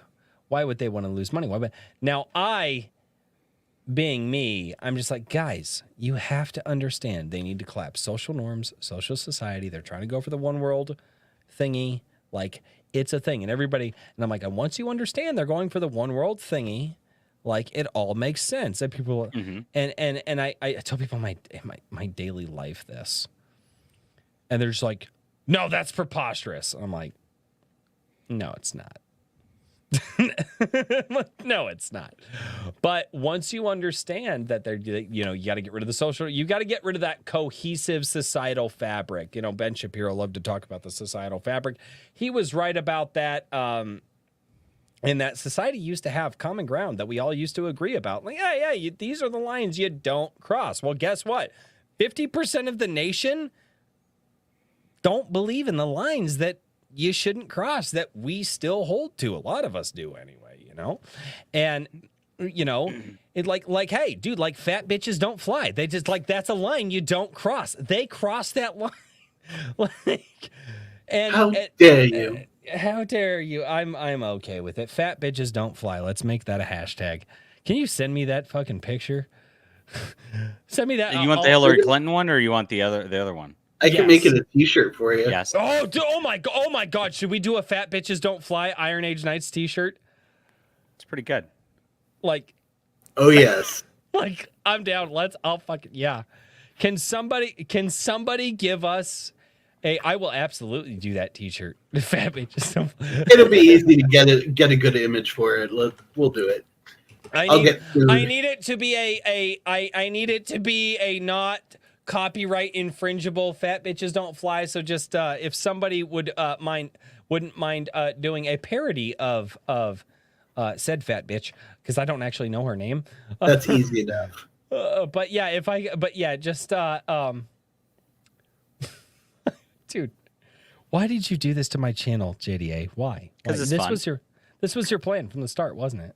Mm-hmm. I see how it is. So, oh God, I genuinely don't know where I was going to go. I had a point at some point in time, and now I'm on Fat Bitches Don't Fly, and now I'm thinking of T-shirt designs, and I think it's a good shirt, right? It's not bad. Oh, I have an image in mind. We will see it done soon. Oh, and then they did that. Oh God, what was the Starfire's daughter book? What was that one? Oh yeah, I Am Not Starfire. Yeah, I Am Not Starfire. Mike, dude, I remember when that came out. I was just like, no, like they're like, oh come on, they hit it right on the head of the nail with Snowflake and Safe Space. Oh God, dude, all this, dude. Did you get a copy of this one, Royce? No. Would you like me to mail it to you? I would prefer you not. I would. So here's the thing. Here's the thing: is my children are very unaware of a lot of the stuff. God fucking. Yep. Guys, if you want to, here's where I'm at. Where I'm at. Let's be 100% honest. If you want to see that, go to Pornhub. It's a free website. You don't have to sign up. It doesn't need to be in books. I don't care what you do in the privacy of your bedroom. That's a you thing. Do not put it in it front was of in my books kids. before video, right? Dude, fine. They'd go like whatever. I don't care. But I don't That's a good point. Like, yeah, and it was. But I just keep that to a you thing. I don't need it in front of my kids. And that's honestly, John, that is the big reason that I just don't do. I've gotten to a point, and I've kind of always wanted to be there, and I failed at it for the last few years, and I did. I want to put out videos on my channel that my children, the next generation, and can have fun with. And well, the children, of course, is the next generation. No, but I said that very specifically because I don't feel that enough people are out there focusing on the kids. And I said something about we need to start putting out all ages media stuff that's absolutely fun for the kids. You know, like my kids love My Hero Academia. My kids love like Demon Slayer. And they're like, well, that's not for kids. I'm like, guys, I don't care. I'm not talking about violence. Like all of us saw violent shit when we were kids and it didn't turn us into psychopaths. Shut the fuck up. But let's put out the hero's journey. You know, let's put out those fun things that are quirky. Maybe toss in some of those, you know, some of the words that the kids use to make it identifiable to the kids. So that way the kids went. Did you just hear that some anime fucking weeb went out there and stopped a knife attack in Japan this last week because he was inspired? Cool. No, dude, seriously. Actually, that would be something you could check out because he was inspired from a character from an anime that just came out this last anime season called Frieren Beyond Journey's End. He was inspired. He went out. This guy was wielding a knife, and dude went like this. This anime weeb went up and stopped this guy from stabbing a bunch of people. And he said, because the character in this anime, that's what he would do, and we need to be like that guy. Cool. Dude, it's like that's a great story. That's hopeful and inspiring. Like, let's put that in front of the kids. And I think that's kind of that is a majority of why I'm changing what I'm doing. And I think that if my kids love my content, they're just like I was going to watch The Acolyte Tuesday night, and my 10-year-old's like, "Are you going to watch that?" And I'm like, "Yeah." He said, "Because it's woke and stupid, so you can make a video out of it." I'm like, "Yep." He's based, so. Like my kids, my kids don't. Like my wife and I, we still lived our lives normally. The whole pandemic thing, because we homeschool, my kids didn't even know what fucking COVID was until like a year after all of it was done. Wow. Like my kids would look at us and go, why are people wearing masks? I was like, and we would look at our kids and like. Because they're stupid. Yeah, because they're fucking stupid. They're stupid. They think this is going to kill them. They're like, is the sickness going to kill them? Like, no, you might get a little sick. You'll be all right. Like, it's not going to kill you. Do you homeschool them to start?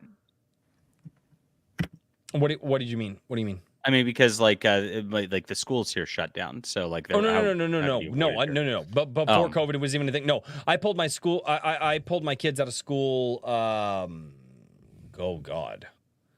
That would have been 2000 and let me math in my head real quick. 18. Because the public school systems are absolutely fucked. They're abusive to children. If you wonder why, public schools are the #1 target of heinous violence in the country, look at what the fucking school systems are doing to children. It's not a problem with the tools that are being used. It might be a problem with the school system, but that's a different. Sorry, Hey, I'm gonna disappear for a minute because you have to pee. I really have to pee, and I'm spicy. My wife, we have a baby goat, by the way. My community successfully bullied me into that. And my wife was, that happened. So I got a baby goat. I have baby chickens. And my wife was like, but babe, we get the animals because we've got to fight communism. Because, prices of meat and stuff are going up, and we need to raise our own animals to grow our own food. And I'm like, yeah. And dude, I lost my shit. And I was like, no, the only reason that you want me to get all these animals and the goats and oh baby, but you gotta fight communism because, well, one, you hate the one world bullshit, and then but you love me, and like we need to raise our children so that way they know where their food comes from, and so that way, like if they know where their food comes from, we're actually fighting communism, because when we own the goats and we own all the animals, and then we can make our own food, and then the kids can learn these life lessons, and it's all just an excuse for my fucking white woman of a wife to get another fucking cat because I have to fight communism. Yes. I'm gonna leave now. I'll be back. Right, I'm good. sorry. I was just saying, go take a chat. I'm gonna I've ask been a question here before I've been spicy all night. I'm sorry. Go now while Richard has questions. Yeah, I've got a question. I want to talk about I'm sorry, the Hidden Emperor in particular. Yeah. So you want me to pull up my little Kickstarter preview pages? Yeah, do that. Yeah. Kind of look at this. I'm still developing this, so it's right in the middle of it. But here you go. Can I do that? Oh, there we go. Yes, okay, yeah. great. Excellent. So this is going to be the next campaign. So if you guys remember 2022, I came out with the Overmind. And Overmind came. So the comic was Overmind. The novel was The Immortal Edge, and I wrote two different stories for the character. And somebody told me like originally, like, why don't you just make the novel that's the same story as the comic? I'm like, that's not very fun for readers. And so I thought it'd be better to have a novel that's a separate story. And so I have the novel dovetail out of the comic book. Like she's on her way back from the assignment of the which she was dealing with an Overmind, and she gets redirected to another planet where there's another problem going on. And in that one, things start to get weird. And here is in the backdrop of both of those, I mentioned that there's this group called the Scorpio Alliance. I just did it in dialogue, like in passing in just a point in the novel and a point in the comic, that is forming basically a rebellion against the Terran Imperium here. And they are full blown starting to just like F with the Imperium here and screw with things. And this starts out with the Emperor of Humanities making very bad, weird decisions regarding the military and things like that. I'm not inspired by anything in particular. Joe Biden. And so she's like, why is the Emperor doing this? And it doesn't make sense. This isn't like him. It turns out the Emperor's been replaced by a clone and kidnapped. And they actually, the Scorpio Alliance actually uses the fact that they have the Emperor in their possession to get her to do some dirty work for them. And she has to try to figure out how to save the Emperor and not let them complete their objectives at the same time, which puts her in quite the conundrum. And that's going to be the premise of the Hidden Emperor here.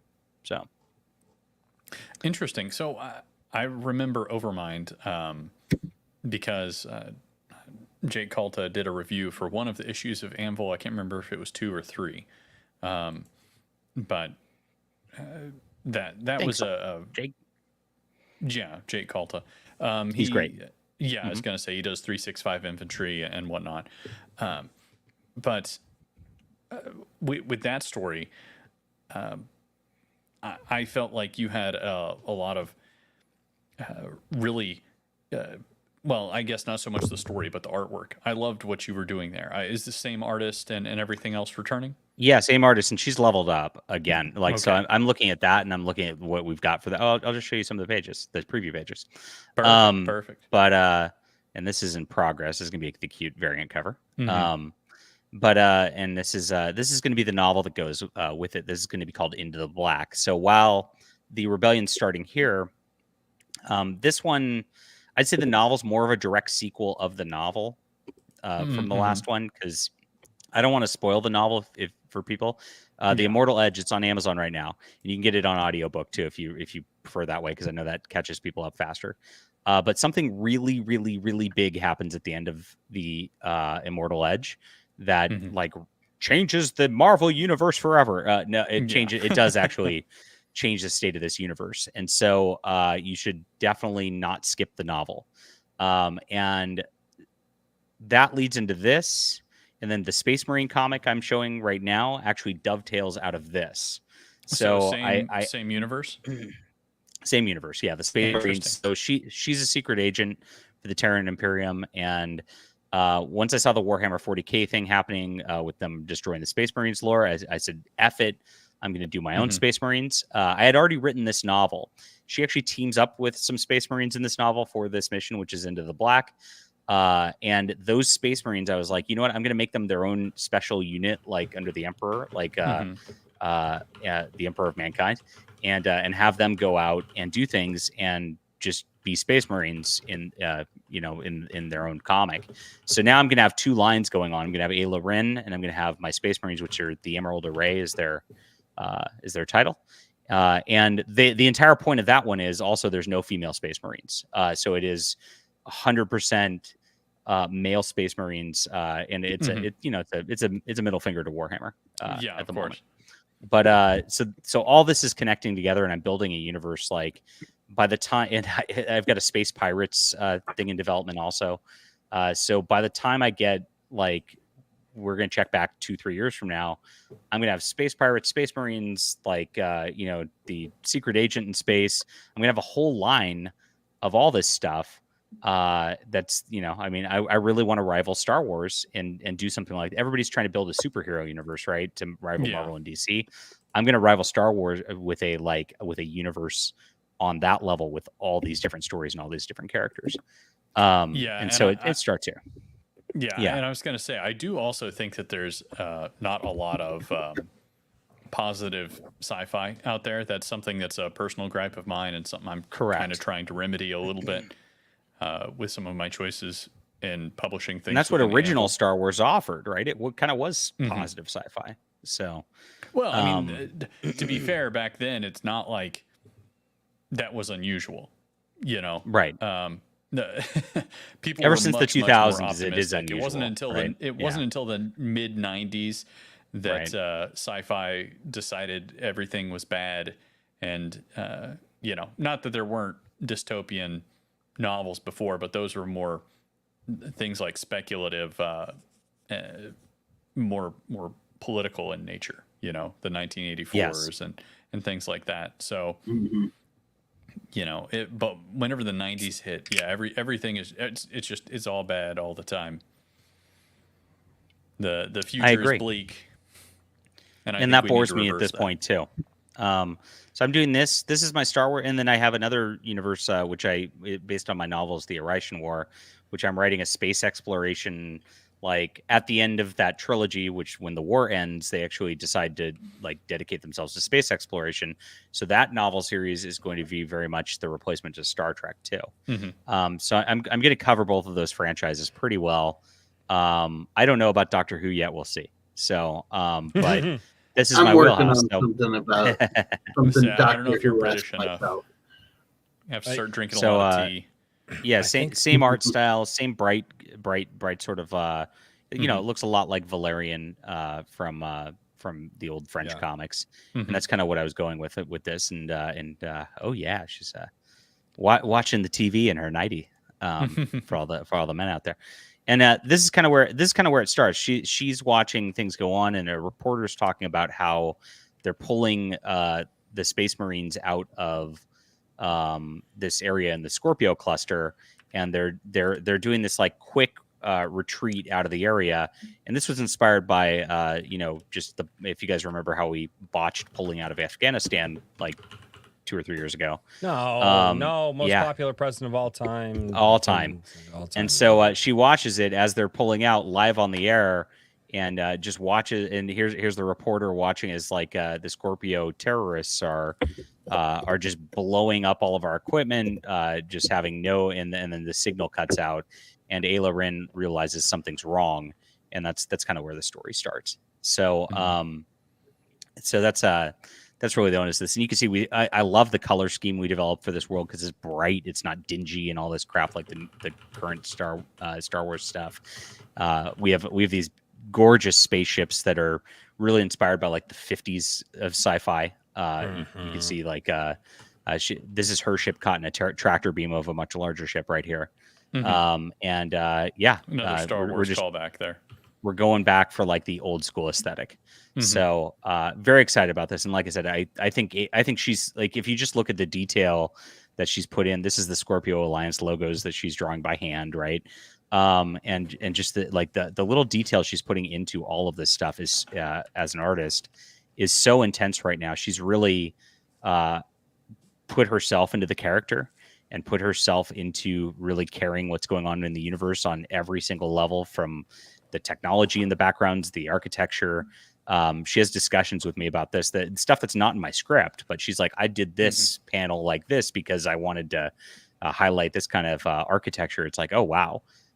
So it's really amazing. I'm very thrilled with it. And yeah, that's where we're going to be coming out with, I think we got 8 pages left to do. And I don't launch till I'm done. So yeah. That's the way to do it. Yeah. I love the vehicle design. It reminds me of actually a book that I have back there, which is the Terran Trade Authority. Space. It was a strange set of books that kind of came out. I'm not sure when it was published exactly, but as a kid, it was very. It was one of those things where I sat and I got this at a very young age, and I got really, really interested in it. So yeah, 78. So it's, I mean, there's no real story, overall narrative to it. It's just a bunch of like will you spec DM sheets me from various spacecraft. Will you DM me the title of that so Sure. I can look that up later? Thanks.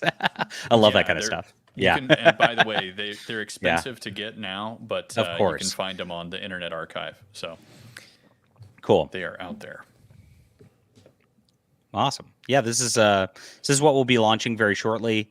And I think it's a 64-page graphic novel, and it'll have a novel accompanying it. And this is just her out in space. And this one, she deploys with the team of Space Marines to go to this asteroid that's out past the galaxy. And it's called Into the Black because they actually go past the galaxy to where there's no stars, and so it's just that's cool. right. So that's that. What are they going to find out there? And yeah, of course they're going to find some crazy stuff. So I'm excited about it. Awesome. Yeah. Soon enough. Like I said, 8 pages left. As soon as that's done, we'll hit go. So just sign up and you'll get notified on that. And thanks, guys. Yeah, that's right around the corner, man. Yeah. Well, I'm excited to see more Overmind, and this is always good. I like seeing more sci-fi represented in things. That's my jam first and foremost. So I'm eager to see where you go with this, especially if you've got grander plans for it. Yeah, and I do. I have a full scale kind of intergalactic war opening up. And I'm thinking about I have an idea. Well, I'm not going to talk about that yet, but I have an idea that's really interesting, and I don't want to talk about it because it might be too interesting. Fair enough. Oh, such a tease. Cool. Well, yeah, sci-fi is the deal, and that's absolutely. That's what's great. With what happened with the channel.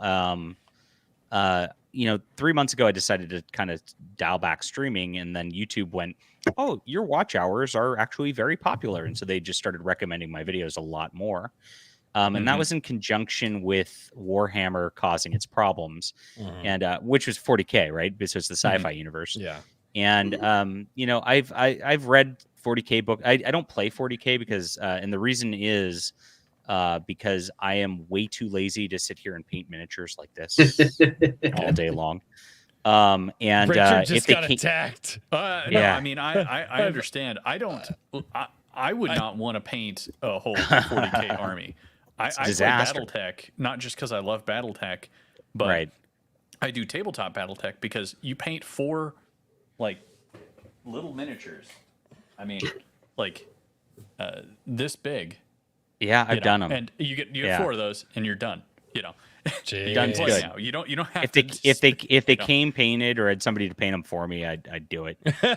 But You have children, but John. You have I children. did it. Give My them children 5 are not going to paint them to the level where I'm going to find them acceptable. That's the problem. Then here's Yeah. what you do. You say, Daddy gives you $5 for meh. Daddy gives you $100 for exceptional.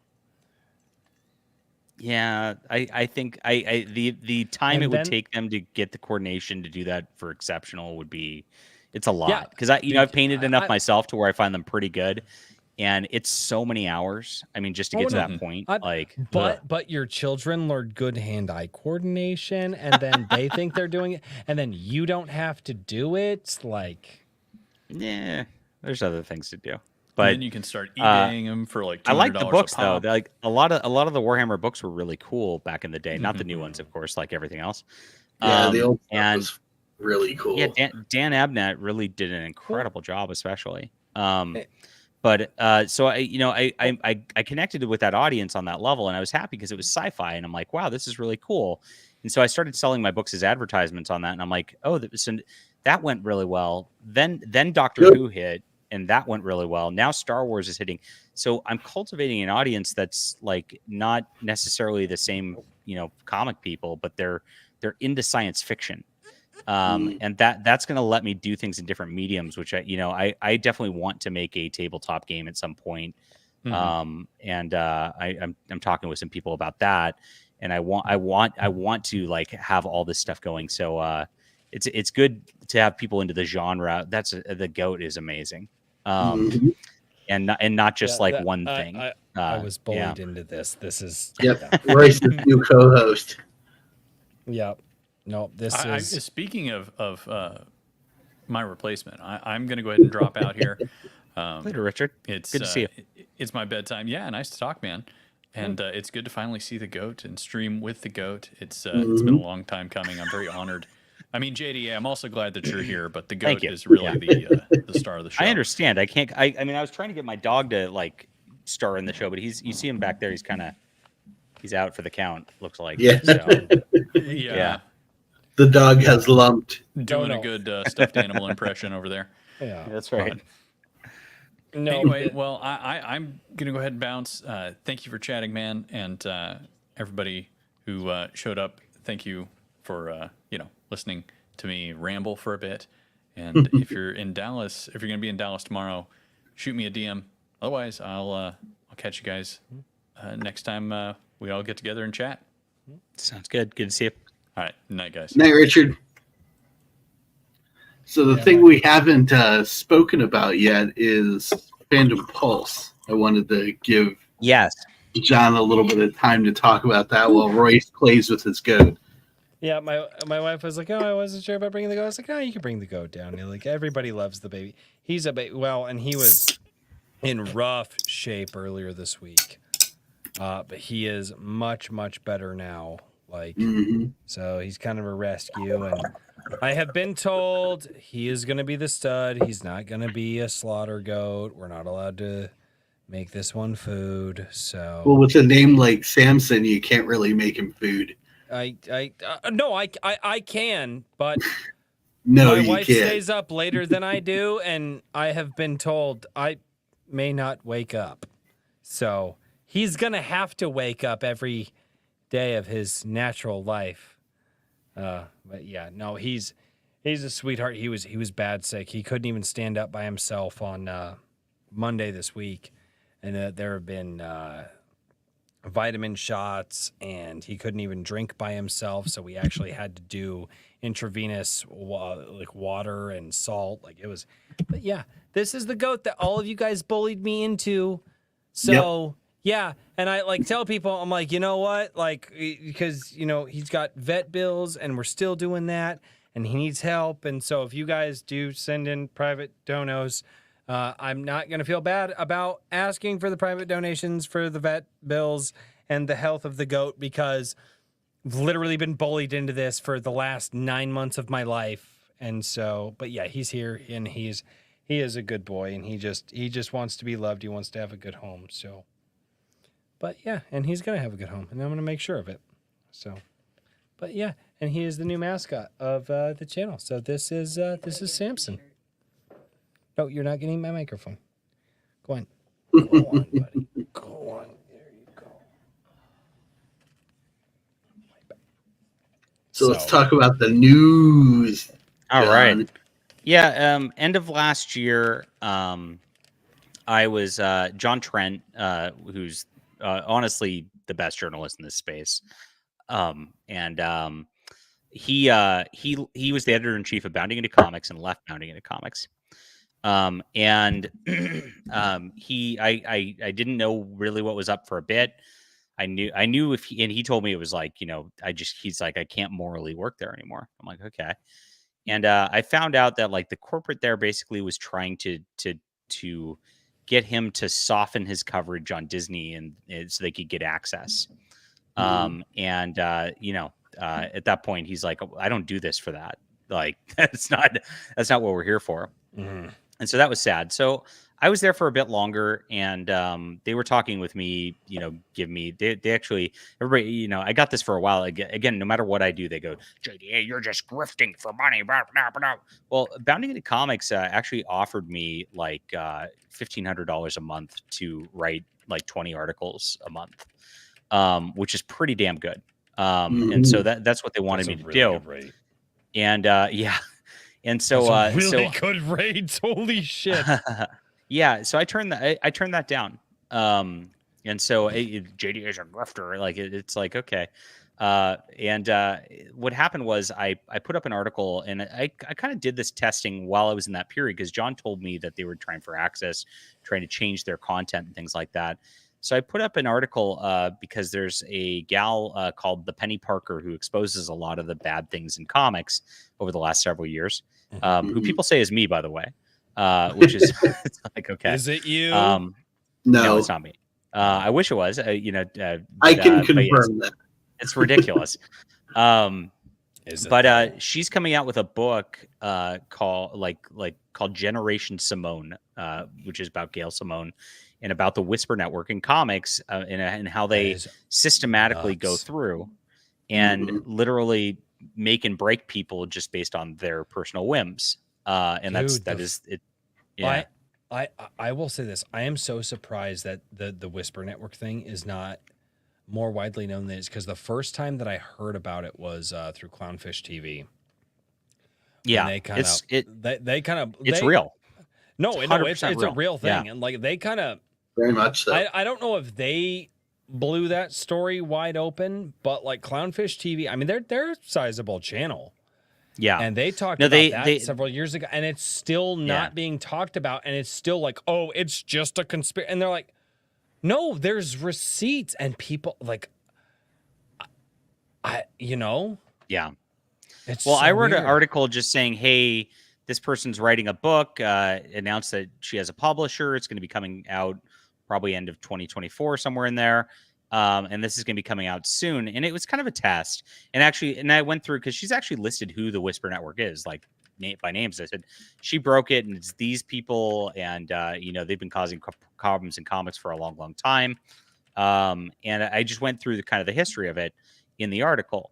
And I turned it in.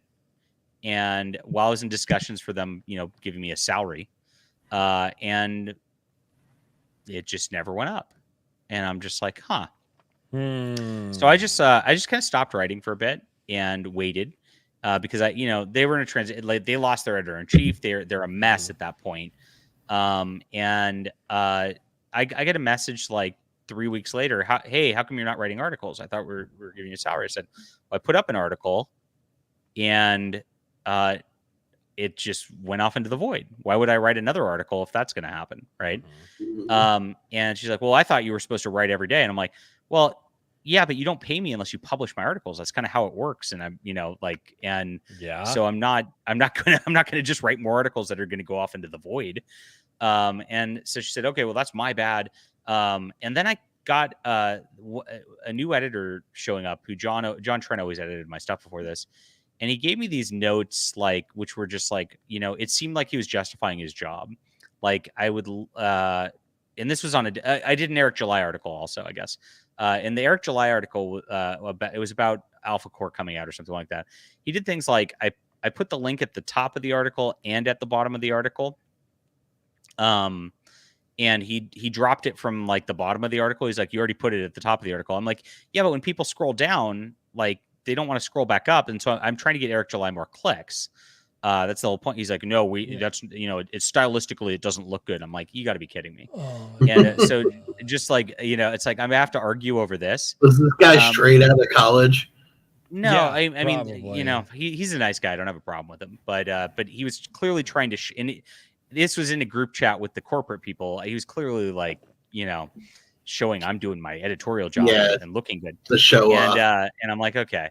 And another thing he did was take out my video, which I always, Bounding into Comics let me, with John, put my videos of my content about things like Garrick July and things like that, embed them into the articles, because at the time they really weren't paying me enough to really justify like my time with it. And so that actually got me a lot of clicks and subs every time I did that, and so it made it worth it for me.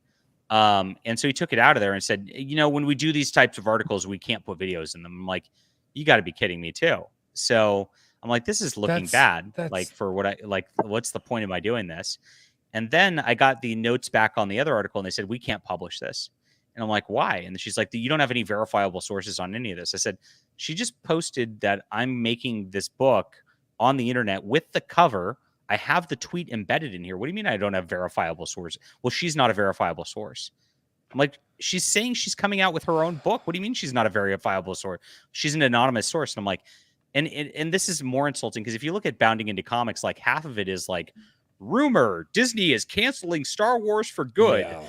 It's like, it's like, like Mike Zero said this on YouTube, and that's where the rumor came from. Dude, Mike Zero stopped covering fucking Star Wars. But like, they have articles like that all the time, and it's called clickbait, right? And so it's like, well, wait a minute, like, so it's insulting to me. And what it came down to, I found out later after I was like, you're not going to publish my article on the Comic Whisper Network. Like, that's why I'm here, is to call out these evil people in the comic industry. If I can't do that, I don't need to be here. And so I had to quit. I remember, but I found out. Oh, go ahead. I remember when things were going down, and I was like, something's fishy. Yeah. And I think I sent you a DM at the time, and you kind of let me know some of what you're saying now. Yeah. Like, yeah. And I was just like, ooh, and you were like, but dude, like, for legal reasons, because of, certain things that were happening. You're like, but just I was trying to work out a contract, but dude, at the end of the day, like if I have to censor myself on comic books, and it was like not with happening. Like John. Yeah. It was like with John, because all that was still like under the the veil still, because they weren't sure like where John was going to go, what was going to happen there. And like, they got bought out too, didn't they? Yeah, they got bought out by a Chinese group. And so, this is, and so China loves wins Disney. in the Disney end. loves China. Like so it's all the problem. So, yeah, I mean, so John was out, and I knew there was a problem, and I wanted to test it, because they were offering me money. I'm like, well, maybe I can, slide in there and do this. But once they wouldn't publish my article just about a book coming out on the Whisper Network, and trying to come up with these objections to it, I'm just like, and there was no reason to not publish that. It's like, I'm sitting here ready, and I can, I mean, Daniel, you've seen it. I mean, on days where I was going with Phantom Pulse, like sometimes I'd do 4 or 5 articles a day. So they could have got my my whole deal going, like and oh well, they John decided to kill it over. Dude, I remember when you got Phantom Pulse going, and I wish I was an article writer and stuff like that, because I remember you like shout like, hey dude, like, you got some good opinions on stuff, like you'd be a good guy to do this. I'm like, John, I'm a video guy, not a like I dude, an article from me would be people trying to suss through my speech to text. You don't want that smoke. You don't want Trust that. me. But like, I deal with it constantly. But the thing is like when you were doing it, and then I started to see the people that you were gathering around you. I'm like, oh, thank God. Like, because I got a lot of good people. Like anything else, though, when you're asking people to do stuff for free, and you've got like the people burn out really quick. And so I was faced with one with, as we started Phantom Pulse in December, and it was going really, really well through about March. people started dropping off in terms of like, their productivity and things like that. So it was down to me and really 2 other people. And then we'd get occasionally something at that point. And it's like, well, we need a little more than that to sustain things. And I'm sitting here like, and I have ads on the site, but it's like barely covering the hosting. We're all doing it for free, myself included. So when people call me a grifter, I'm just like, okay, I didn't want to be censored, and I was offered like money for like very little work, and I chose to go do more work just so I could tell the truth. And so like, this is who I am. It's and look, I'm not gonna sit here and lie for a few bucks. Like otherwise I'd if I was down to do that, I'd go and be covering wall-to-wall Nick Rekieta live streams right now, because that's how you make money right now. But that's ugly. It's gross. I don't want to do that. Yeah. And I want to call out the evil comic industry. And so I started writing it, and about March, we were going really well. We were on a trajectory where I'm like, okay, if it keeps growing like this, we're going to be able to pay people probably by mid-year or end of year. Well, middle of March, Sweet Baby Inc. came out, and we killed it with stories. I mean, they were like, I was watching the clicks go through the roof.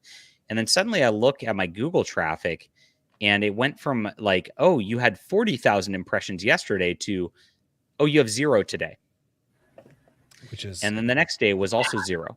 And then the next day was also 0. These are impressions, not clicks. They were not serving my site on Google. And I was like, oh, so Google just killed us. And they just slashed us.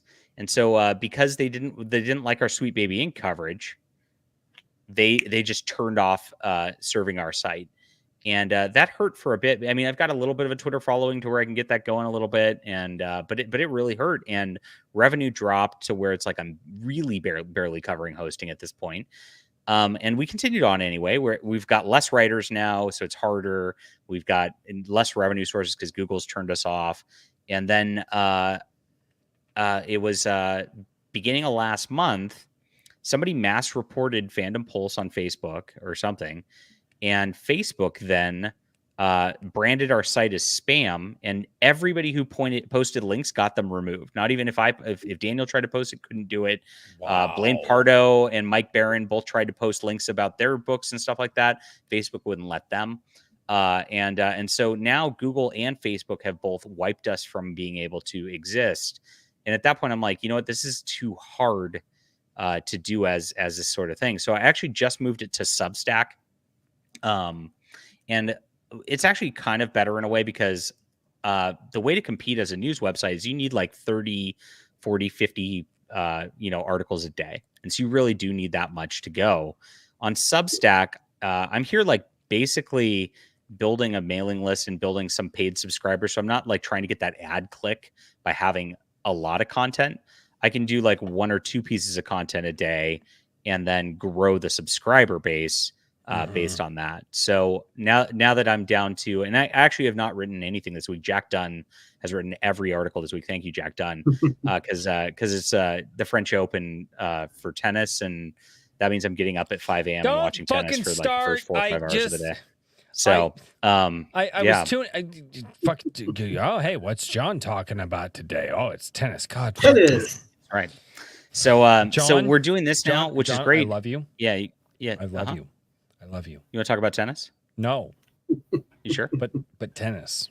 What the fuck? Like, John? Don't mess with the man's hobbies and interests. What's wrong with you? It's tennis. I challenge you to just step on the court with me, and you won't be able to do it. Like, I don't step on courts. I'm not. Yeah, I'm not a you won't be able guy. to do it. No. All right. I tell you what. I'll step on the court with you, but you have to build a better barbecue pit than I can. The redneck gauntlet. Well, yeah, I'll just pick up some Mexican guys at Home Depot and. No, you gotta do it yourself. No Mexicans allowed. Dude, you're Mexican or Hispanic. You're some version of Hispanic. I don't know. You probably here's the problem. I say that, and then like the inner Hispanic gene just comes out, and he's like, "Oh, I know how to build it, mijo. what the fuck? And then he just fucking built it. No, stop it. He's like, no, it's easy. I say you just got it on the road like this. It's like, God damn. But during these Grand Slams, I tune out for a couple weeks because it's in Europe, which means like, you know, the ones at 5 a.m. I think are at like 3 or 4 p.m. their time. So it's like I have to get up at like 5 to watch this stuff until like 8 or 9 in the morning, and then I'm just shot for the day.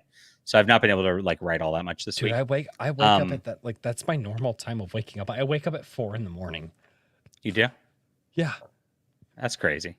Yeah, I do like my normal day is like 18 to 20 hours. That's I can't do Between that. 5 and 6 I need a.m. my sleep.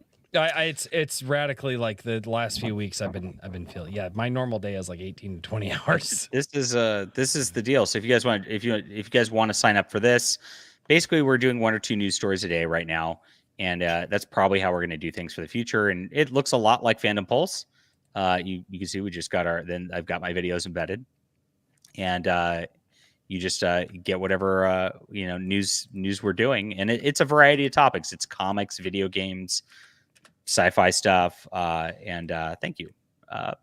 And we've got about 700 subscribers right now already. So been doing this for a couple weeks solidly, and we're building. So this is a great spot to build it. And this does have a contributor function too, so you can contribute money. And that's how we're going to keep the lights on doing this. Right. And we're going to tell our own stories without caring if Google or Facebook censors us. Right. That's the deal. So may I pitch an idea? Yeah. In case I don't get to it first. May I pitch the idea of the geriatric Hollywood? Because I see a lot of the popular movies coming out right now, and they're casting people in their like 50s and 60s. And I actually you reminded me about it earlier, like Bounding into Comics. They were like, well, they're gonna bring Wolverine back for Deadpool 3, and this was like 2-3 years ago, like 2 years ago, and they actually didn't. And I had a whole thing. I was like, why are you bringing old people back to do this? Stop. Like, I'm sorry, Hugh Jackman is not gonna look like he did back in the original X-Men, or even when he was in kind of like his peak form and like his like the dude's damn near 60. Like, Hollywood can't produce a new star because of their new bullshit DEI rules. So they're relying on the geriatrics. Like, I've noticed this. Even the popular women, I mean, don't get me wrong, there's silicone and plastic all up and down, but the popular women are geriatric. Like, they're old as fuck. And Hollywood has not successfully replaced. This is the first generation since Hollywood's essentially been going. This is the first generation, I mean like 15 years. Hollywood has not been able to replace their old stars with young stars. Correct. Yeah. And I think that is just a really great way to like dive into. I don't know how much research that would take, but I mean, look, like Top Gun Maverick fucking does gangbusters. Everybody's like, oh, Keanu Reeves, that motherfucker's almost 60. They're like, oh, Deadpool 3. I'm like, dude, Hugh Jackman is almost 60, or in his 60. He's 55. Just so we're clear, Royce thinks that old people are 55 and up. Yes. That's fair.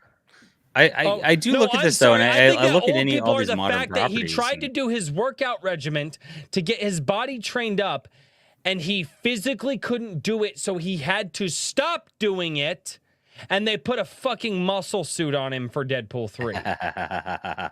I'm sorry, when you go, because he tried. They were taking pictures of him like, oh, yeah, Logan's coming back. Hugh Jackman's getting back into shape, and he was like, he couldn't do it anymore because he's too old to do it, because at some point, the body can't do it anymore. I mean, dude, Ryan Reynolds is in his upper 40s, right? Mm-hmm. Yeah. Like, these aren't spring chickens anymore. We're not getting, like, I remember, for instance, the movie stars that I remember when Matt Damon was young. I remember when Mark what the fuck is his name? He was in one of the Transformers movies. Wahlberg? Yeah, Mark Wahlberg. I remember when he was young. I remember when Jason Statham was young. I remember when Hugh Jackman was young. I damn sure remember, because anybody remember Van Wilder? I remember when Ryan Reynolds was young. I remember when a lot of these characters were young, and they're not young anymore. And here's the problem. There's no younger actors coming in to replace them. And why?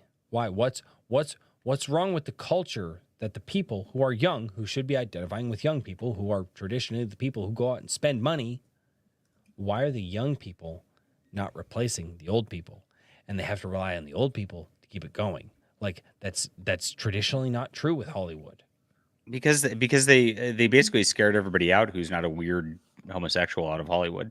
So true. Dude, they've always been weird homosexuals, let's face it. No, they haven't. Yeah. Nope. You go back and look at some of that's really modern. Go back and look at some of the things that have happened in past I'm inclined to Hollywood. agree with John on that one. There were some there, but now that's all there is. Yeah. You used to have Bruce Willis and Chuck Norris, and this stuff existed. Okay. Yeah, but all of those, you're not talking and about that's behind the point. scenes, All of those the guys are upfront like, stuff. yeah, but all of those guys have been in their upper age for a long time, and they were still producing movies. Yeah. It's always been, if a star hits star power, they run that horse until it dies, until they physically cannot do it anymore. It's always been that way. Well, yeah, to a point. And the thing is once they started getting up there in age, they would transition them from the younger person role to the older person role. We've seen that. I mean, we watched it with, Sean Connery. He transitioned from the young person role to the old person role. We saw those transitions. That's not been happening lately. And it's really interesting that there's no young stars that have the star. Like when I was a kid, not for traditional movies. No, I could name every fucking movie star that I was going to see because they had that star power. They were recognized. They were there. We knew them, even if they were brand new. Like, oh my god, this breakout hit! And like, oh my god, this guy's fucking incredible. Like, whoa, shit. Nowadays, you don't get that. You don't. There's no young star power anymore. There's nothing to connect the younger generation with these movies anymore. And well, like John said, Hollywood society drove out the more traditional actor in favor of the new nonsense.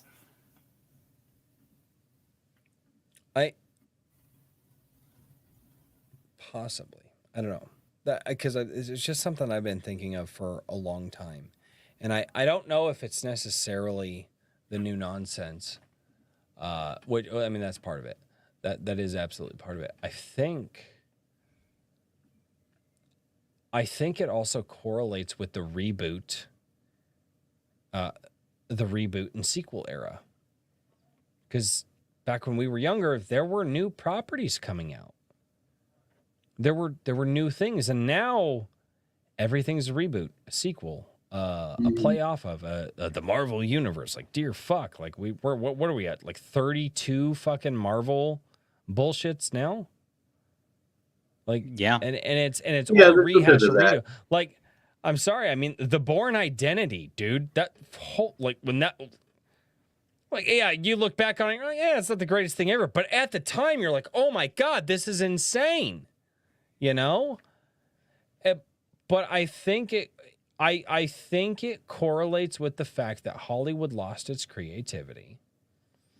And the only way to get asses in seats now are the fact that you have these older actors from a bygone day that they've made their name, they made their bones, they have that star power still. People know their names in houses across the world because there is no Matrix, there's no Rambo, there's no I don't know, fuck me sideways. What's another fucking popular movie? The Bourne Identity, like I mentioned. There's no Fast and Furious. There's no new property today. It's all rehashes and reboots and all that. And I think that contributes to the young star power, because there's nothing new getting people into. I mean, I think one of the last times we saw it was probably during the Hunger Games, like Divergent era, where, you know, because I mean, what is her name? Jennifer Lawrence. Like, she got really the first female action hero. Yeah. No. No, She was the first female before Eve. Like let's Right. Jesus, dude, that was the most hilarious shit ever. But no, but I again, thought that was Brie Larson. No. It's Jennifer Lawrence. Jennifer Lawrence was Brie Larson before Brie Larson was born. Oh, okay. Yeah. So it's like the Dread Pirate Roberts. It's just a title. No, she was also Dread Pirate Roberts. Like Jennifer Lawrence was like the original human.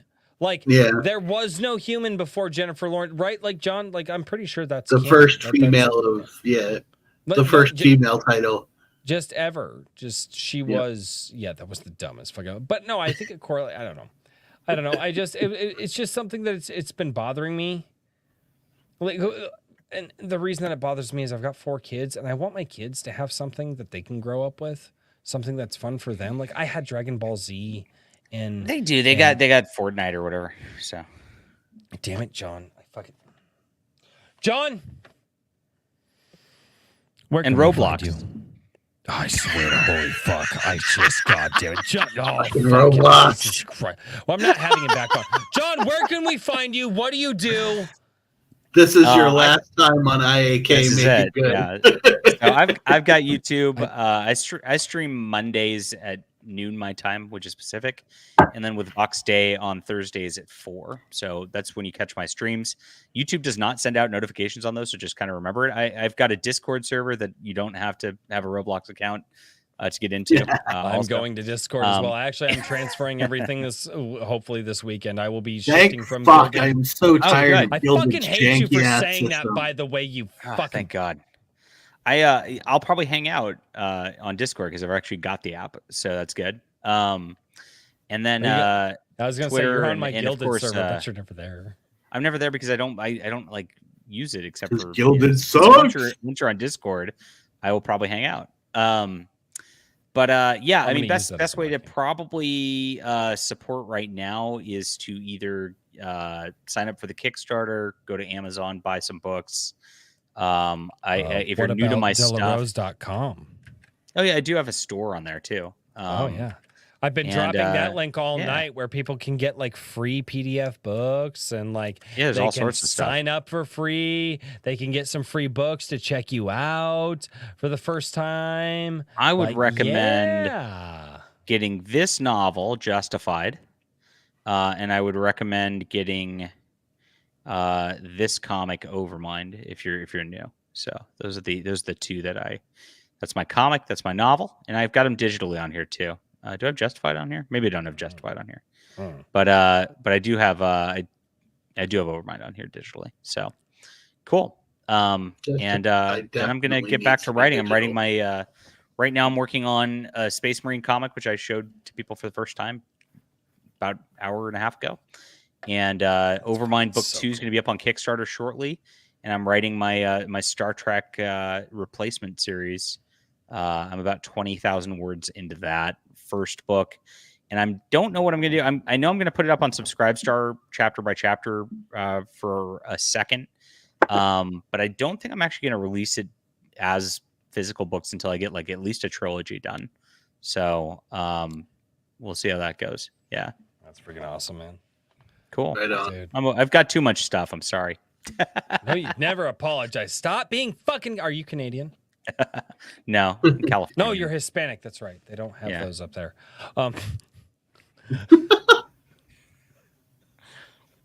Sorry, dude. I've been wound up all week. There's just things that I want to say. I was up too early for tennis, so which was a great match this morning. 4.5 hours between Carlos Alcaraz and Yannick Sinner. It went for 5 sets, Royce. I it went woke for up 5 at 2 sets. o'clock your time. I've been up since 2 o'clock your time. Daniel P. Riley, what do you do? Where can we find you? You have my link. Yes, I do. Show in Nutchuck. I'll post it. There it is. Show the link. Do you want me to open it? Yes. Okay. Show. That's a different thing that I have to do. Yes. I have your link in a Word document, which means I have to do extra. Why are you never prepared? Why? Why do I every fucking? I'm like, hey, Daniel. He's like, dude, do my work. For the first 3 months of him being on the show, I had to do his clothes. All right, fine, it's there. What do you want? What am I clicking? Not that one. That's the link. I shared one in the private chat, you brat. I don't pay attention to the private chat. You know. Well, you should. That's your job. Anyway, John, don't have code. That is whimsyland.org, where you can hire me to help you write the very best thing that you can create. And I also do editing and other aspects of the back end of book publishing. But the thing that I wanted Bryce to show was the G-Sedai 2 ColourPop Special Edition campaign. I'm looking at it right now. I mean, I've been, on this for a couple minutes. That's right. It's because John is also. John, fuck you. You sons of bitches. John is superior. Thank you. I want to ask you a question about this, Daniel, before we go. Shoot. If you scroll down a little bit. Always looking forward to feedback, questions, and stuff. You're obviously inspired by manga heavily here. No, further down, please, to the actual pages of the comic. How the fuck did this? What you did, which is very, very different, and I've not really seen in manga stuff, is you've got just splatters of color, just a little bit on the pages, a couple of different colors. What, like in the first book here? Yeah. Cool. So what happened? What is the meaning of that, and why is this a thing? So, because I felt weird about campaigning for something that wasn't done, I produced a full black and white manga style comic book. And then I said, okay, I want to create a campaign to try and drum up some support. What can I do to make that special? And I was trying to come up with ideas, and my beloved daughter said, why don't I accent the panels with some color and make certain things stand out? And I thought, that's kind of cool. Why don't you do a couple of pages and show me?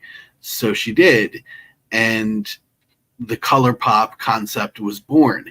The standard version that is available on Global Comics and that is available through my storefront on FMC is all just black and white comic book. But the campaign is specifically for a ColourPop special version with variant covers by artists that we all know in the community. I love it. That's brilliant. Dude, it looks so fucking good too. Yeah, and she's the one that my daughter is the one that does the color. So I give her the pages and I say, go use your artistic eye, you accent what you think looks good. And she comes up with the glint of lights on the windows in that train shot and things like that. And I'm like, that is so amazing. It's something I wouldn't personally have thought of. Yeah, I wouldn't have thought of this either. And I'm looking at all the pages, and it does add a ton to it. It's great. It's weird too. Yeah. And you think about it too, the cost of doing a ColourPop versus a full color. Mm-hmm. It's realistic to. I think just adding color, actually, you pay the color rate anyway. Depending on that. Depending on the artist, though. No, I pay for the printing, but yeah. Oh yeah, you do for the printing. No, for yes. printing. I'm saying to get it to get it actually produced. We're talking about, but yeah, no, printing you're still paying the cost, but the full color rate, yes. But for the artist, you're doing black and white, and then you're just adding a dash of color here and there. That could save you on that the front end, not the back end. Oh, I really love the Sean Stevens cover. Yes, I was so blown away by what he did there with Sumi the sniper. That's so cool. This one, we were I described the scene to him, and then he pulls up this old cover of The Punisher and Spider-Man, where the Punisher's got the sniper rifle and the target's around Spider-Man in mid-leap. And I was like, that is exactly thinking about when I pitched the idea to you. And he goes, cool, we're on the same, level here. Let's do it. Oh, wow. Luke Stone's art looks really good here, too. Dude, wow. Luke Stone's a badass. Yep. I didn't know he could draw like this. Holy crap. Yeah.